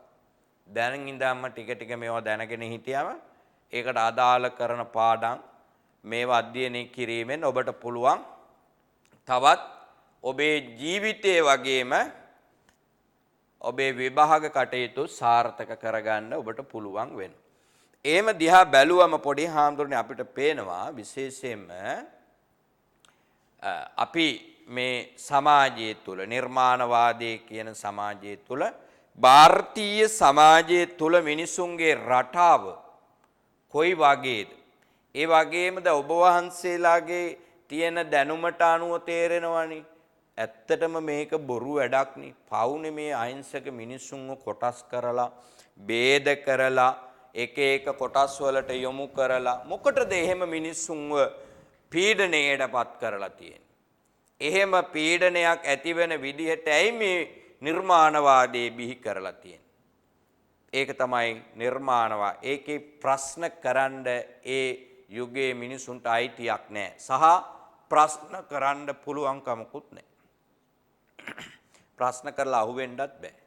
එහෙම අහු වුණොත් ඒ අයට දඬුවම් දෙන්න, ඒ අයට අවශ්‍ය කරන දැවැන්ත දඬුවම් මරලා දාන්න තරම් භයානක අතපය කපලා දාන්න, ඇස් උගුල්වලා දාන්න, දිව කපලා දාන්න. බලන්න කොයි තරම් මේ උල් කටු වලින් කන් වලට අනිනවා. හදිසියෙවත් නිකන් හරි කොහේ හරි වේදේ කියන තැනක ඉඳලා අහගෙන හිටියොත් එහෙම සුද්‍ර කවුරු හරි ඒ තරම් බරපතල වරදක් නෙමේක. අහන්න තියා කියන්න තියා බලන්නවත් බෑ. ඇයි ඒ තරම් පීඩනයක්? ඇයි ඒ තරම් හැල්ලු කිරීමක්? ඒක තමයි බ්‍රාහ්මණ සමාජය තුල බලාපොරොත්තු වෙන ප්‍රධානම කාරණේ බවට පත් වෙන්නේ. එතකොට ඔය කාරණාත් එක්ක අපි බැලුවොත් එහෙම අපි මේ දැන් කතා කරගෙන ආපු කාරණා හතරේ දැන් අපි කතා කරානේ බ්‍රාහ්මණ, ශාස්ත්‍රීය, වෛශ්‍ය, ශුද්ධ කියලා. එතකොට ඒකේ තියෙන ධර්ම ගැනනේ අපි දැන් කතා කරගෙන ආවේ. ඒ තමයි බ්‍රාහ්මණයන්ට මොනවද පැවරුනේ? ශාස්ත්‍රීය කට්ටියට මොනවද පැවරුනේ? වෛශ්‍ය කට්ටියට මොනවද පැවරුනේ? ශුද්‍ර කියන කොට්ටාසයට මොනවද පැවරුනේ? ඔන්න ඔය කොටස් කීපයේ සෝධර්ම විදිහට තමයි අපි කතා කරගෙන ආවේ. එතකොට ඔය කාරණාව තමයි අපි සාමාන්‍යයෙන් බ්‍රාහ්මණ සමාජය තුල නිතර දකින්න ලැබෙන කොටස් කීපය අපි කතා කරගෙන ආවේ. අවසානයේට ශුද්‍ර කියන කොටසට හිමි වෙන වරප්‍රසාදය තමයි මොකද්ද? ඒ අයට තියෙන කීකරුව දාසකම් කරන එක. එතෙන්ට දක්වා අපි සෝධර්මය පිළිබඳ ඒගොල්ලන්ට පැවරිච්ච වගකීම් සහ වගවීම් පිළිබඳව අපි කතා කරගෙන ආවේ. අපි බලමු. එතකොට මේ කාරණා සියල්ල පිළිබඳව කොයිතරම් අපිට හැරිලා බලනකොට පොඩි දුකක්, ශෝකයක් එනවා. ඇයි මිනිස්සු මේ තරම් මෙතෙන්ට ඇද වැටිලා තියෙන්නේ කියලා. මේක තමයි බ්‍රාහ්මීය සමාජය තුල, බ්‍රාහ්මණ සමාජය තුල ස්වરૂපය. ඒක අපි හොඳට හිතට ගන්නට ඕනේ. හරි. ඉතින් අපි දැන් කතා කරපු මේ කොටසේ විශේෂයෙන්ම අපි සමාජයේ තුල මිනිසුන්ගේ ස්වરૂපයන් ගැන කතා කරගෙන ආවා. මේ අවසානයේ ශුද්‍රයන්ට හිමිච්ච තැනනේ. ඊළඟට අපි මොකද්ද කියන්නේ කියලා බලමු පොඩි අහන්න. දැන් අපි දෙකක් කතා කරා නේ. නිර්මාණවාදය ගැන කතා කරා. ඊළඟට වර්ණ ભેදය ගැන කතා කරා. දැන් අපි මොකද්ද කතා කරන්නේ? ආපත් ධර්ම ගැන. මේ බ්‍රාහ්මණ සමාජය තුල තිබුණු තවත් එක් ක්‍රමවේදයක්. බලන්න ඒ ක්‍රමවේදය මොකක්ද? මෙම වර්ණ ධර්ම හා ස්වධර්ම සංකල්පය තව දුරටත් තහවුරු කරන අවස්ථාවක් තමයි ආපත් ධර්ම කියලා කියන්නේ. ඒ තමයි ඉගැන්වීමක් ලෙස ආපත් ධර්ම ඉගැන්විය හැකි, ගත හැකි. ආපදාපන්න අවස්ථාවකදී ආපදා කියන්නේ කරදරයක්. ස්වධර්ම වෙනස් කරගත හැකිය. දැන් කරදරයක් ආපු වෙලාවකදී වෙනස් කරගන්න පුළුවන්ලු. බලන්නකෝ හදලා තියෙන විදිහ. ඔක්කොම නිකන් නිර්මාණය කරලා Tamanට වාසි වෙන විදිහට තමයි හැමදේම නිර්මාණය කරගෙන තියෙන්නේ. එතකොට ඒ Tamanට වාසියක් ඇති වෙන විදිහේ නිර්මාණ හදාගත්තම ඒ පුද්ගලයාගේ ස්වરૂපය අනුව ඕනි දෙයක් කරගන්න. කොච්චර විහිළුවක්ද කියලා බලන්නකෝ. දැන් පොඩි ආන්දරලට තව මේක චූටිනේ. දරුවන්ට පොඩිනේ. දැන් ටික දවසක් යනකොට ඔබ කල්පනා කරනවා. කොහොමද මේ මිනිස්සු කටින් එන්නේ? කොහොමද මේ මිනිස්සු අත් වලින් එන්නේ? කොහොමද මේ මිනිස්සු කකුල් වලින් එන්නේ කියලා ඔයගොල්ලෝ මොනවද කරන්නේ? හොයන්න ඕනේ. ඒ හොයනකොට ඔබට මතක් වෙනවා ඇත්තනේ මේ නිර්මාණකරුවා කවුද? මේ ඇවිල්ලා මහා බ්‍රහ්මයා. මෙයා මහා බ්‍රහ්මයා කියන විදිහට මේ ඔක්කොම මවල තියෙන එයාද අපි ගත්තොත් එහෙම ඉරහඳ තාරකා ඇල්ල දොළ ගංගා මේ ඔක්කොම එයානේ නිර්මාණය කරේ කියනවනේ. එතකොට දැන් අපි ඔබ වහන්සේලා මේ පොඩි දරුවෝ තා ටිකක් ලොකු වෙලා හොයන්න පටන් ගන්නවා. ඇත්තටම ඉර කවුද ඇතුවේ? ඇත්තටම මේ මම ඉපදුනේ කවුරු හරි උපද්දවලාද කියලා හොයන්න ටිකක්. හොයන්න පෙළඹෙනවා. එතකොට ඔබට තේරෙනවා මේ නිර්මාණවාදයේ තියෙන අර්ථ ශූන්‍යභාවය. ඒ කියන්නේ මෙලෝ වැඩක් නැහැ. නිර්මාණවාදී කියන එක පට්ට බොරුවක් කියලා ඒ වගේ ඔබ වහන්සේලාට මේ දරුවන්ට හිතේ. ටික දවසක් යනවා. එහෙනම් එතෙන්ට එන්න අපි මොනා කරන්නේ? මේව දැනගෙන ඉන්න ඕනේ. එතෙන්ට එන්න අපි දැනගෙන ඉන්න ඕනේ. එහෙනම් ඒක දැනගෙන ආවම ඊට ලස්සන ගමනක් ඔබට අධ්‍යයනය කරන්න පුළුවන්. right. ඊළඟට එහෙනම් ජලගල්මක්, ලැබුගින්නක්, ඒ වගේම සොර සතුරු, වදුරක්, දුර්භික්ෂයක් වැනි විපත්ති. ඔන්න බලා ගන්නකො. ඒගොල්ලොන්ට chance එක එන විදිහට, ඒගොල්ලොන්ගේ වාසි හැදෙන විදිහට මේ ඔක්කොම හදාගෙන තියෙන විදිහ කොහොමද කියන්නේ? ජලගල්ම. ජලගල්ම වල එන්නේ නැද්ද? දැන් ජලගල්ම වල එනකොට කොහොමද එන්නේ? අපි ගත්තොත් බ්‍රාහ්මණයන්ට වෙනම එනවද? ශාස්ත්‍රීයන්ට වෙනම එනවද? එහෙම නැතු වෛශ්‍රයන්ට වෙනම එනවද? ශූද්‍රයන්ට වෙනම එනවද? එහෙම එන්නේ නැහැ. ගම් වතුරක් ආවම මේ ඔක්කොම ගහගෙන යනවා. ශූද්‍රද, වෛශ්‍රයද, බ්‍රාහ්මණද, ඒක මහා බ්‍රහ්මයාගේ කටින් ආවද, මහා බ්‍රහ්මයාගේ යටිපතුල් වලින් ආවද කියලා ජලගල්ම වලදී සීමා නැහැ. දැන් හිතන්නකෝ නිකම් මෙහෙම මහා ගඟක් ජලගල්මක් ගලාගෙන යන වෙලාවේදී ජලගල්ම යන අවස්ථාවේදී ඔබට හිතෙනවා නම් විශේෂයෙන්ම අපි ගත්තොත් එහෙම පුද්ගලයෙක් වශයෙන් අපිට කියන්න බෑනේ. දැන් අපි කියනවා මෙහෙම ගලාගෙන යනවා ගඟ. ගලාගෙන යනවා කියනකො මේකේ ගම් වතුරක් මේ. මහා විශාල ජල කඳක් ගලාගෙන යනවා. ජල කඳක් ගලාගෙන යනකොට මේකේ ගහගෙන යනවා බ්‍රාහ්මණෙක්. මේ යන්නේ බ්‍රාහ්මණෙක් කියන්නකො. දැන් ශුද්‍රයන්ට කිසිසේත් මේගොල්ලෝ අල්ලන්නවත් බෑ. ඒගොල්ලොන්ගේ නීතියට අනුව. දැන් ගාගෙන යනකොට මෙතන ඉන්නවා ශුද්‍රයෙක් බලාගෙන. ශුද්‍රයෙක් බලා ඉන්නවා. දැන් මොකද කරන්නේ? බිලි කොක්ක දානවා වගේ මෙහෙම දාලා මේ අව ගන්න පුළුවන්ද? බෑ. දැන් බලන්න මේගොල්ලෝ හදාගත්ත විදිහ. දැන් මේ විදිහට බ්‍රාහ්මණයෙක් ගහගෙන යනවා දැක්කොත් මෙයාට බලාගෙන ඉන්න බෑ. ඒගොල්ලෝ කියනවා. එහෙමනෝ ගාගෙන යනවා දැක්කොත් පැනලා අල්ල ගන්න ඕනේ. ඒ වෙලාවේදී ප්‍රශ්නයක් නැහැ. ඉතින් බොරුව වංචාව ඔක්කොම පැහැදිලිව පේනවා සමහර අවස්ථා. ඒගොල්ලෝ හදාගත්ත විදිහ. එතකොට මේ බ්‍රාහ්මණයා ගහගෙන යනවා මේ ශුද්‍රයා පැනලා මෙයාව බේර ගන්න. එතකොට බේර ගන්නකොට අතින් අල්ලන්න වෙනවා, බෙල්ලෙන් අල්ලන්න වෙනවා, ඔළුවෙන් අල්ලන්න වෙනවා. මොකද වෙන්නේ? මහා බ්‍රහ්මයේ ඔළුවෙන් අල්ලලා අහුනොත් එහෙම ශුද්‍රේ කෑලි කපනවා. හැබැයි මේ වෙලාවේදී ඒ කියන්නේ ජලගල්මක් වෙන වෙලාවේදී උදව් කරන්න ඕනේ. මේගොල්ලෝ පිච්චෙනවා නම් ශුද්‍රෝ ඇවිල්ලා මේගොල්ලෝ බේර ගන්න ඕනේ. ඊට පස්සේ ලැබුගින්නක් ඉබේ හටගන්න ගිනි. දැන් බ්‍රාහ්මණයෝ ඉන්න ප්‍රදේශයක මේ වගේ ප්‍රදේශයක් තියෙනවා. ඒක ගිනි ගන්නවා කියන්නකෝ. ගිනි ගන්න වෙලාවට ශුද්‍රයෝ පැනලා මොකද කරන්න ඕනේ? ශාස්ත්‍රීයන්ව බේර ගන්න ඕනේ. වෛශ්‍රයන්ව බේර ගන්න ඕනේ. බ්‍රාහ්මණයෝ බේර ගන්න ඕනේ. ඒගොල්ලන්ට ඕනි විදිහට හදාගන්න. ඊළඟට සොර සතුරු. දැන් හොරු ඇවිල්ලා බ්‍රාහ්මණයෝ කියලා බලන්නේ ඒගොල්ලොන්ගේ තියෙන ඒවා හොරගම් කරගෙන යනවා. හොරු ඇවිල්ලා. ඒ අවස්ථාවවලදී දැක්කොත් ඒ අයට දඬුවම් කරන්න ඕනේ. උවදුරක් දුර්භික්ෂයක් වෙන අවරෝහණ ක්‍රමයට ස්වධර්ම ඉක්මවා යෑමේ නිදහසයි. ඒගොල්ලොන්ට ඕනේ නම් අවරෝහණ කියලා කිව්වේ. ඒ කියන්නේ අපි ගත්තොත් එහෙම ඉස්සරහාම හිටියේ බ්‍රාහ්මණ කියන කට්ටියනේ. ඉස්සරහින් හිටියේ කවුද? බ්‍රාහ්මණ. ඊගාවට හිටියේ ශාස්ත්‍රීයනේ. ඊගාවටනේ හිටියේ වෛශ්‍රීය. ඊළඟටනේ හිටියේ ශුද්‍ර කියන කොටස. ඔහොමනේ හිටියේ.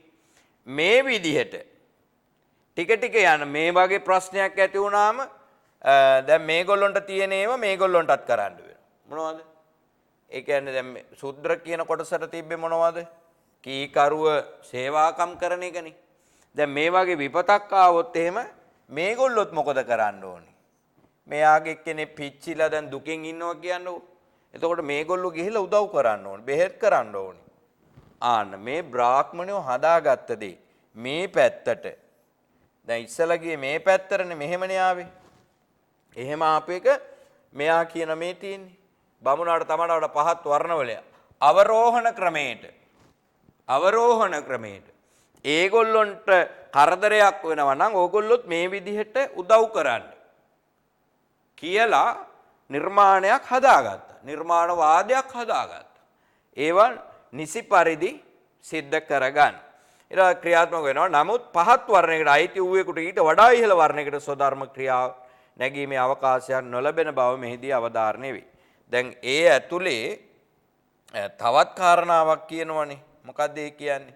දැන් මේගොල්ලෝ කියනවා දැන් ගඟේ ගහගෙන යනකොට බ්‍රාහ්මණෙක් බමුණෙක් ගහගෙන යනවා නම් ශුද්‍රයෙක් පැනලා බේර ගන්නවා. බේරගත්තත් මේ තියෙන්නේ එබඳු අවස්ථාවක තමයි පැවැත්ම වෙනුවෙන් ක්‍රියාත්මක කළ හැකි. නමුත් පහත් වර්ණයකට අයිති වූවෙකුට ඊට වඩා ඉහළ වර්ණයක ස්වධර්ම ක්‍රියාවට නැගී. ඒ කියන්නේ බමුණෙක්ව ගඟේ ගහගෙන යනකොට බේරගත්තා. බේරගත්තයි කියලා ශුද්‍රයට බෑ. එයා වඩාගෙන ගිහිල්ලා එයාට බෙහෙත් හේත් කර ඒක බෑ. එයාට පුළුවන් බේරගන්න එක විතරයි. බලන්න. එතකොට ඒවා ස්වධර්ම ක්‍රියාවට නංවන්න කිසිසේත් අයිතියක් නැහැ. ඒකත් පුදුමාකාර පීඩනයක්. පුදුමාකාර විදිහට මේක අල්ලා ගැනීමක් තියෙන. එතකොට නිර්මාණවාදයේ කොයි තරම් නම් ඒකාබද්ධ කියනවට වඩා ඒකාර්ථයි. එහෙම නැත්නම් අපි කියනවනේ ආත්මාර්ථකාමී කියලා කියන්නේ. තමන්ගේ අවශ්‍යතාවයන් පූර්ණේ කරගන්න විතරමයි ඒ පුද්ගලයෝ තමන්ගේ චර්යා රටාව වෙහෙසවන්නේ. එතකොට හිතන්න අපිට හිතෙන දේ කොයි තරම් සාධාරණද කියලා. ඔබ වහන්සේලාට හිතන දේම තමයි පව් අහිංසකයි. ඇයි මේ තරම් දේවල් සක්‍ර දේවේන්ද්‍රයනේ මහා බ්‍රහ්මයා සක්‍රයවත් මේවා නොකරන දේවල් මහා බ්‍රහ්මයා ඇයි මේ විදිහට කරන්නේ කියලා ඔබ වහන්සේලාට හිතෙන්න පුළුවන්. ඒ වුණත් මේ ආපත් ධර්මවලදී එහෙම නැත්තම් බ්‍රාහ්මණ සමාජය තුල සිද්ධ වෙන ක්‍රියාවලිය. ඊළඟට බලන්න ආශ්‍රම ධර්ම කියලා එකක් තියෙනවනේ. ආශ්‍රම ධර්ම. මොනවද ආශ්‍රම ධර්ම? තවත් බ්‍රාහ්මණ ඉගන්වීමල ආශ්‍රම ධර්ම පිළිබඳ මතය දැක්විය හැකියි. උපතේ සිට මරණය දක්වා පුද්ගල ජීවිතය ගත කළ යුතු ආකාරය ආශ්‍රම ධර්ම මගින් ඉගැන්වේ. ආශ්‍රම ධර්ම. ඉපදිලා මරණකම් මේ විදියට ඉන්න ඕන. ආය කිසිම වෙන දෙයකට යන්න බෑ. මේ තියෙන්නේ අවස්ථා. කොහොමද මේ අවස්ථා තියෙන්නේ කියලා තමයි මේ තියෙන්නේ. විශේෂයෙන්ම ආශ්‍රම ධර්මතාවලදී පුද්ගලයෙක් තමන් කොයි විදිහටද ඒ තමන්ගේ කාලය අනුව දැන් දරුවෙක් තරුණයෙක් වැඩිහිටියෙක් මහල්ලෙක් කොහොමද තමන්ගේ අවශ්‍යතා ටික පූර්ණේ කරගන්නේ? තමන්ගේ අවශ්‍යතා ටික කොහොමද අරගෙන යන්නේ කියන එක පිළිබඳව උගන්වන අවස්ථාවක් තමයි ඒකේ තියෙන්නේ. ඒ උගන්වන අවස්ථාව බලමු කොහොමද කියලා. බ්‍රහ්මචාරී ශිෂ්‍යෙක් නම් එයා බ්‍රහ්මචාරියෙක් වෙනවා. මොනවද බ්‍රහ්මචාරී? බ්‍රහ්මචාරීව පිරිසුදු ජීවිතයක් ගත කරමින් වේදාංග වේදාංග ප්‍රදාන කරගත් ශිල්ප ශාස්ත්‍රය හැදෑ. ශිෂ්‍යයෙක් නම් අනිවාර්යයෙන්ම ඉගෙන ගන්න ඕන. ඉගෙන ගන්නත් පුළුවන් 3 දෙනෙකුට විතරයි. අපි ඉස්සලා කිව්වනේ කාටද? බ්‍රාහ්මණයන්ට පුළුවන්, ශාස්ත්‍රීයයන්ට පුළුවන්, ඊළඟට වෛශ්‍යයන්ට පුළුවන්. ওই විදිහටනේ පුළුවන්. ශුද්‍රයන්ට ඉගෙන ගන්න බෑ. අන්නයි වරප්‍රසාදය අහිමි කරලා තියෙනවා. එහෙනම් ළමෙක් විදියට ශිෂ්‍ය කාලයේදී අනිවාර්යෙන් බ්‍රහ්මචාරී වෙන්න ඕනේ. ඒ කියන්නේ ඉගෙන ගන්න ඕනේ. හැම ළමෙක්ම ඉගෙන ගන්න ඕනේ. බ්‍රහ්මචාරී ජීවිතයක් කියලා කියන්නේ ඒකයි. දෙක මොකද්ද?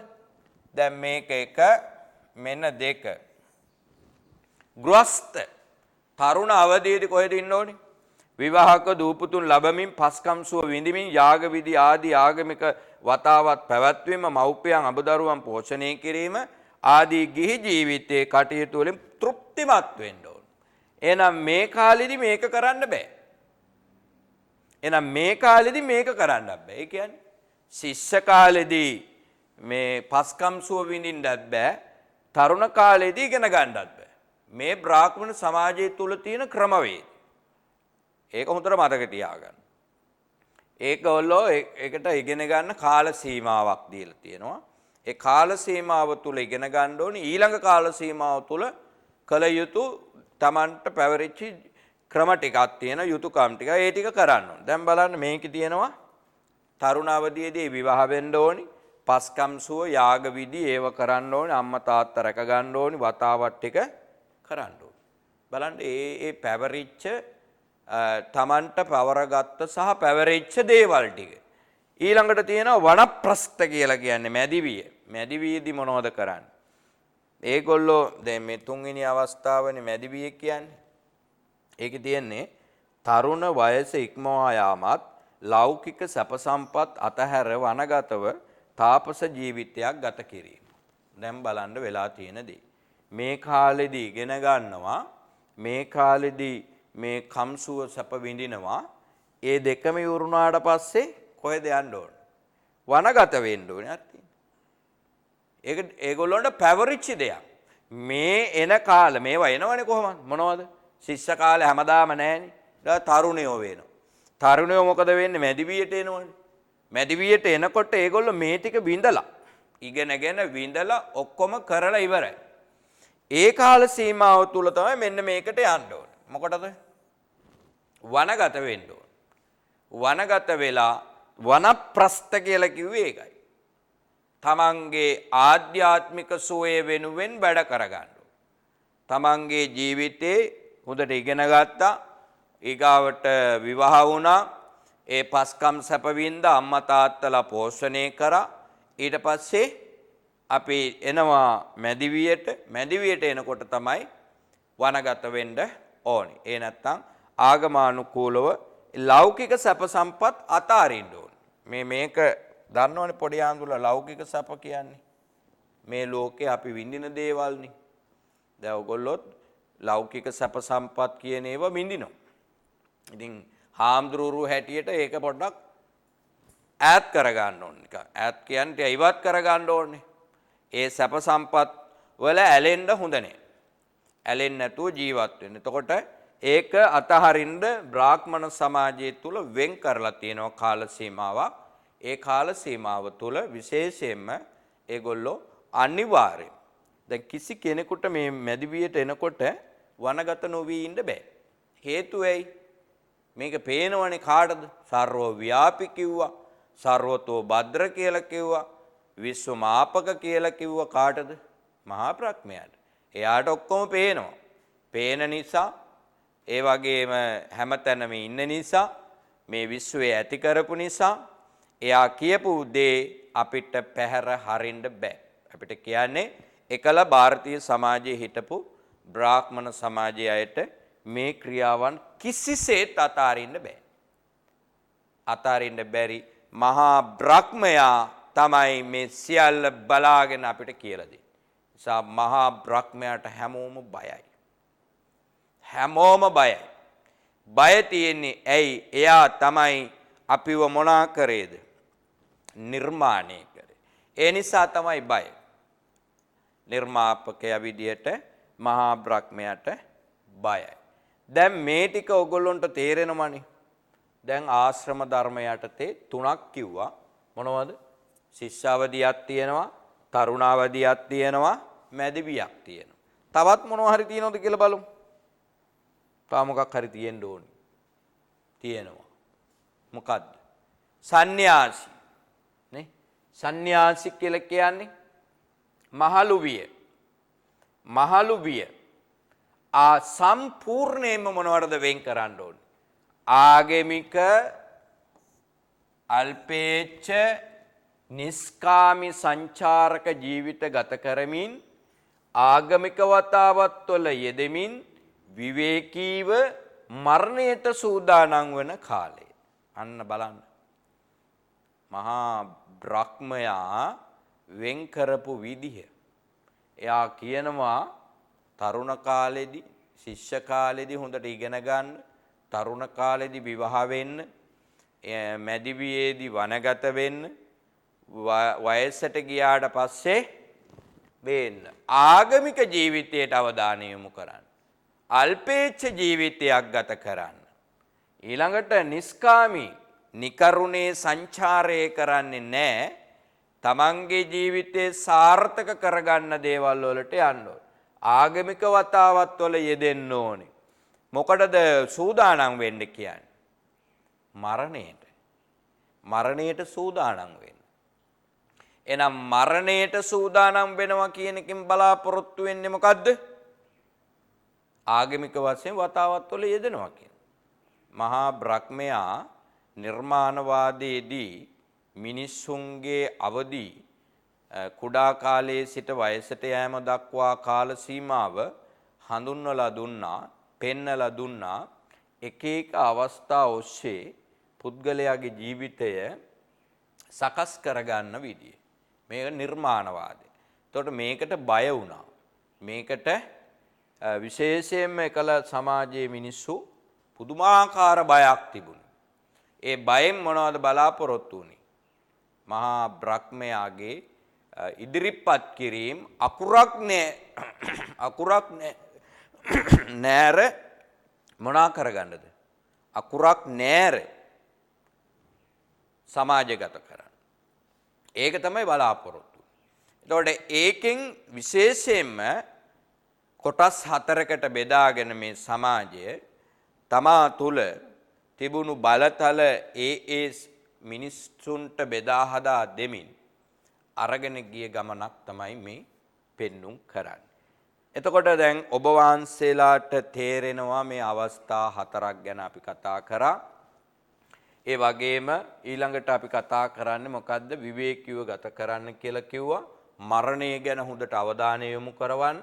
ඉගැන්වීම දැකිය හැකි කාලිදාසයන් රඝුවංශයේ සඳහන් කරන පරිදි. දැන් මේවා ශ්ලෝකයක් ඔබ වහන්සේලා අහලා තියෙනවනේ. බලන්නකෝ අපේ ජීවිතයේ රඝුවංශයේ තියෙන්නේ කොහමද? මේ තියෙන්නේ සයිස වේභ්‍යස්ත විද්‍යානාම්. මේ ශ්ලෝක ඔයගොල්ලෝ අහලා තියෙනවා. සයිස වේභ්‍යස්ත විද්‍යානාම්. බ්‍රහ්මචාරී කියලා රඝුවංශයේ කොහමද කියන්නේ? සිසු අවදිය. මේ තියෙන්නේ. බ්‍රහ්ම කියන්නේ මොකද්ද? සිසු අවදිය.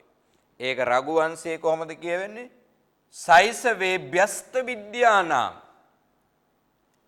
තරුණ කාලේ ඉගෙන ගන්න ඕන. බ්‍රහ්මචාරී සිසු. යෞවනේ විස යයිසීනාම්. යෞවනේ විස යයිසීනාම්. යෞවන කාලේ මොකද කරන්නේ? ඒකට කියන්නේ ගෘහස්ත කියලා. කම්සප විඳින්න. දැන් නිර්මාණවාදයේ කියපු ටිකම තමයි මේ තියෙන්නේ.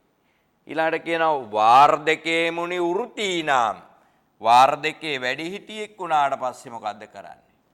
වානප්‍රස්ත. අපිට ඉගැන්වුවේ මොකේද? නිර්මාණවාදයේ උගන්වපු අවස්ථාව. වානප්‍රස්ත. ඊළඟට කියනවා යෝගේ නාන්තේ තනුත්තජම්. යෝගේ නාන්තේ තනුත්තජම්. ඒ කිව්වේ මොකද්ද? සැදෑ සමයේදී ඒ කියන්නේ සන්න්‍යාස කාලේ. දැන් මේ හතර කවුද උගන්වන්නේ අපිට?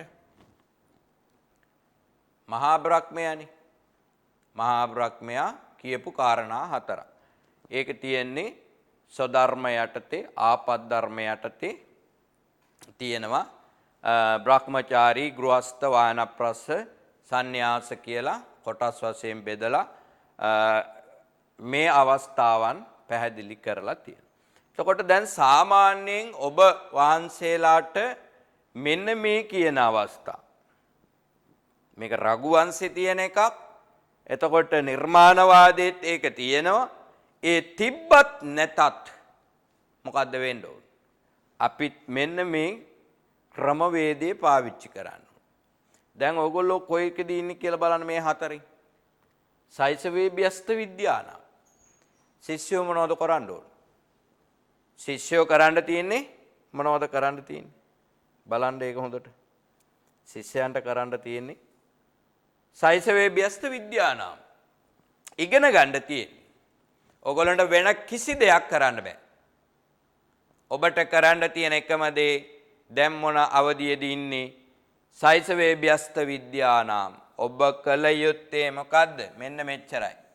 වෙන කිසි දෙයක් කරන්න එපා. ඔබ දැන් කරන්නේ මොකද්ද? සයිසවේ ව්‍යස්ත විද්‍යානාම්.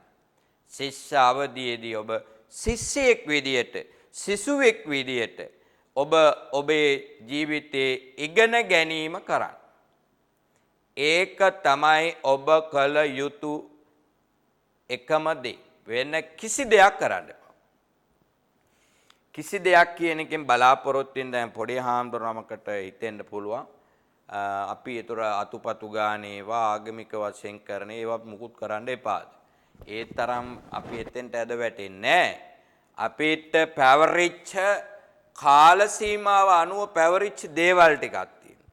ඒ පැවරුණු දේ අපි හරියට කරගන්න. එතකොට වරදින්නේ නැතුව වැඩ ටික කරගන්න පුළුවන් අවස්ථාව අපිට උදා වෙනවා. එතකොට මේ විදිහට යන්න. දැන් විශේෂයෙන් දෙවෙනි එක යෞවනයේ විෂයයි සීනාම් කියන එක හාමුදුරුන්ට අදාළ නැහැ. ඒතර ගිහි සමාජයේ ඉන්න දරුවන්ට ඕන වෙයිනේ. ඒගොල්ලන්ට ඕනි වෙයි යෞවන කාලේ ඒගොල්ලෝ විවාහ වෙලා අම්මා තාත්තලා රැකගෙන ඒ කාමභෝගී ජීවිතය ගෙවන්න. ඒකට කිසි තහංචියක් නැහැ. ඊළඟට වැඩි වියටපත් වුණාට පස්සේ අංශ දෙකටම හොඳයි. ඒ කියන්නේ ගිහි අයටත් හොඳයි පැවිදි අයටත් හොඳයි. දැන් විශේෂයෙන් ගත්තොත් එහෙම පැවිදි අයගේ ජීවිතේ දිහා බලන්නකෝ. පැවිදි අයගේ ජීවිතේ දිහා බැලුවම වයසට යනකොට ටිකක් හාමුදුරුවරු හැම වෙලේම උත්සාහ දරන්න තමන්ගේ ආගමානුකූලව වතාවත් ටික කරගෙන යන්න. දැන් ශිෂ්‍යාවදීදී හොඳට ඉගෙන ගත්තා. තරුණ හාමුදුරුවමක් විදියට සේවය කරා. ඊට පස්සේ ඔබට පුළුවන් දැන් ඔබ ගුරුවරයෙක් වෙනා නම් තරුණ කාලේ හාමුදුරුවමක්. එතකොට දරුවන් රාශියකට පොඩි හාමුදුරුවරු ගොඩකට හොඳට උගන්වපු ගුරුවරයෙක් බවට පත් වෙන්න. ඊළඟට පස්සේ වාර්ධකයේ මුනි වෘත්ති නාම තියෙනවනේ. දැන් වැඩිහිටියෙක් බවට පත් වුණාට පස්සේ ඔබ වහන්සේලාට පුළුවන් තමන්ගේ ඉගෙනගත්ත දේවලුත් එක්ක සමාජයට යමකුත් දීලා විශේෂයෙන් තමන්ගේ ජීවිතේ ආගමානුකූලව වතාවත් වල යොදන්න. දැන් දරුවන්ට පුළුවන් පොඩි හාමුදුරුවන්ට පුළුවන්. හාමුදුරුවෝ බණ භාවනා කරමින් තමන්ගේ ලෞකික ජීවිතයේ ගොඩක් දැන් ගෙවාගෙන ආවනේ. ලෝකෝත්තරයේ වෙනුවෙන් යම් කැපකිරීම් ටිකක් කරන්න සිද්ධ වෙන කාලයක් නේ. එතකොට ලෝකෝත්තරයේ වෙනුවෙන් තමන්ගේ ඊළඟ භවයේ වෙනුවෙන් ඔබට යමක් කරගන්න පුළුවන් කාල සීමා. ඒක ගිහිද, ඒක පැවිදිද, ඒකේ ප්‍රශ්නයක් නෑ. ඒක ඔබ කළ යුතු දෙයක්. ඊළඟට කියන අවසාන වශයෙන් යෝගේනාන්තේ තනුත්ථ ජම් කියලා කියනවා. ඒ කියන්නේ සැඳෑ සමයේ ත්‍යාගශීලී වෙන්නලු. ත්‍යාග කියන්නේ පරිත්‍යාගය. ඒ බමුණු සමාජයේ තුල පෙන්නපු අදහස් නිර්මාණවාදීව පෙන්නපු අදහස් මේ සියල්ලම එකට කැටි කරලා ගත්තම අපිට තියෙන්නේ එක අදහසකට එන්න. මේ සියල්ල තුලම අන්තර්ගත වෙලා තියෙන්නේ මේ මනුස්ස ජීවිතය තුල උපතේ සිට විපත දක්වා කළ යුතු ක්‍රියාදාමයන් ටික. එතකොට දැන් අපි උපදුණු මිනිස්සු විදිහට ඉපදිච්ච අය විදිහට නිර්මාණවාදයේදී කියන සමහර අදහස් අපිට මේ සමාජයත් එක්ක ගලපලා ගත්තම ඒකේ මහා ලොකු වෙනසක් නැහැ. ඒකේ සිද්ධිය තියෙන්නේ අර බෙදීම් වලට භාජනය කරපු එක විතරයි. ඇයි සුද්‍ර කොටසට වචනයක්වත් ඉගෙන ගන්න දුන්නේ නැත්තේ? ඇයි එහෙම කරන්නේ? ඇයි මහා බ්‍රහ්මයා ඒ විදිහට මිනිසුන්ව බෙදීමකට ලක් කරලා තියෙන්නේ? ඒ බෙදපු එකත් ඇයි සාධාරණත්වයක් නැත්තේ? ඇයි මහා බ්‍රහ්මයා ඒ තරම් අසාධාරණ කියලා ඔබ වහන්සේලාට දරුවන්ට හිතෙන්න පුළුවන්. ඒ හිතීමේ වරදක් නැහැ. ඒවා අපි නිර්මාණවාදයේදී බලාපොරොත්තු වෙන්න ඕනි දේවල්. දැන් අපේ බුදුහාමුදුරුවෝ ඔය නිර්මාණවාදයේදී අදහස් ඉදිරිපත් කරලා තියෙනවා. උන්වහන්සේ පහළ වෙච්ච යුගයේ එතකොට තිබුණ නිර්මාණවාදයේ බමුණෝ ওই විදියට තමයි හැසිරුනේ. බුදුහාමුදුරුවෝ විවිධ සූත්‍රවලදී දැන් පොඩි හාමුදුරුවෝට හොයලා බලන්න පුළුවන් අස්සලායනේ කියලා එම් සූත්‍රයක් තියෙනවා. ඒ සූත්‍රයේදී බුදුහාමුදුරුවෝ අහනවා අස්සලායනගෙන්. දැන් ඒගොල්ලෝ කියන්නේ බමුණෙක් අස්සලායන කියන්නේ. ඒතර අස්සලායන බමුණා ඉපදිලා තියෙන්නේ මහා බ්‍රහ්මයාගේ කටින්නේ. ඒගොල්ලෝ කියන විදියට කටින්. ඉතින් බුදුහාමුදුරුවෝ දවසක් අහනවා අස්සලායන බමුණගෙන් ඔබ ඉපදුනේ කොහෙන්ද කියලා. එතකොට අස්සලායන බමුණ කියන මම මහා බ්‍රහ්මයා තමයි මහා බ්‍රහ්මයාගේ කටින් මම ඉපදිලා තියෙන්නේ. ඒතර බුදුහාමුදුරුවෝ ආය අහනවා ඔබේ තාත්තා? ඔව් මගේ තාත්තා මහා බ්‍රහ්මයාගේ කටින් ඇවිල්ලා තියෙන්නේ. 100ත් කටින් ඇවිල්ලා තියෙන්නේ. ඒ පරම්පරාවම ඇවිල්ලා තියෙන්නේ මහා බ්‍රහ්මයාගේ කටින්. ඒ නිසා තමයි අපි බ්‍රාහ්මණයෝ කියලා බුදුහාමුදුරන්ට අස්සලායන බමුණා කියාගෙන ගියා. ඒ අනාතරේ බුදුහාමුදුරුවෝ ආනෝ අස්සලායනගෙන් අස්සලායන ඔයා විවාහකද? ඔව් මම විවාහකයි මට ළමයි දෙන්නෙක් ඉන්නවා. ඒ වෙලාවේ අහනවා බුදුහාමුදුරුවෝ දැන් ඔබට ළමයි දෙන්නෙකුත් ඉන්නවා. ඔය ළමයි දෙන්න පහළ වුණේ මහා බ්‍රහ්මයාගේ කටින්ද කියලා. එතකොට අස්සලායන ටිකක් හොල්මන් වෙලා වගේ බලයි. බලාගෙන ඉඳලා කියනවා නෑ ඒ අපේ නෝනටනේ හම්බුනේ කියලා. එතකොට බුදුහාමුදුරුවෝ ලස්සනට මේ අස්සලායන සූත්‍රයේ මේක කියලා තියෙන පොඩි හාමුදුරුවෝ කියවලා බලන්න සිංහලෙන් තියෙනවා. දරුවොත් කියවලා බලන්න. ඒ අවස්ථාවේදී පැහැදිලි කරලා කියනවා එහෙනම් ඔබ මෙච්චර කාලයක් නිර්මාණයේ ආපු මහා බ්‍රහ්මයාගේ කටින් ඉපදිලා ආපු පරම්පරාව මෙතනින් ඉවරයි නේද? නෑ නෑ ඉවර නෑ ඇයි කියලා අහනවා. ඒත් පිළිගන්නේ. දැන් නෝනගෙන් ඉපදුනා කියලා දැනත් ඒත් පිළිගන්නේ නෑ ඒත් කියන්නේ මහා බ්‍රහ්මයාගේ කටින් ආවා කියලා. බුදුහාමුදුරුවෝ ලස්සනට සූත්‍රයේ පැහැදිලි කරලා තියෙනවා. අස්සලායන බමුණ ඔබ තව තවත් මුලා වෙන්න එපා. ඔබ දැන් දන්නෝ ඔබේ දරුවෝ දෙන්න පහළ වෙච්ච තැන. ඒ නිසා ඒක දැනත් ඔබ ඇයි මහා බ්‍රහ්මයාට ඔබ තවත් අපහාස කරන්නේ?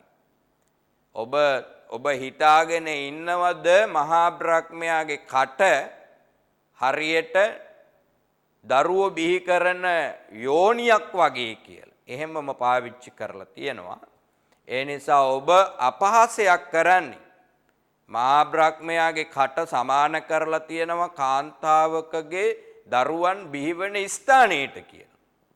ඒ නිසා අදවත් ඔබ තීරණය කරගන්න ඒ වගේ අපහාස කරන්න එපා මහා බ්‍රහ්මයාට. දැන් ඔබ දන්නවා ඔබ බිහි වුණේ මහා බ්‍රහ්මයාගේ කටින් කියලානේ කියන්නේ.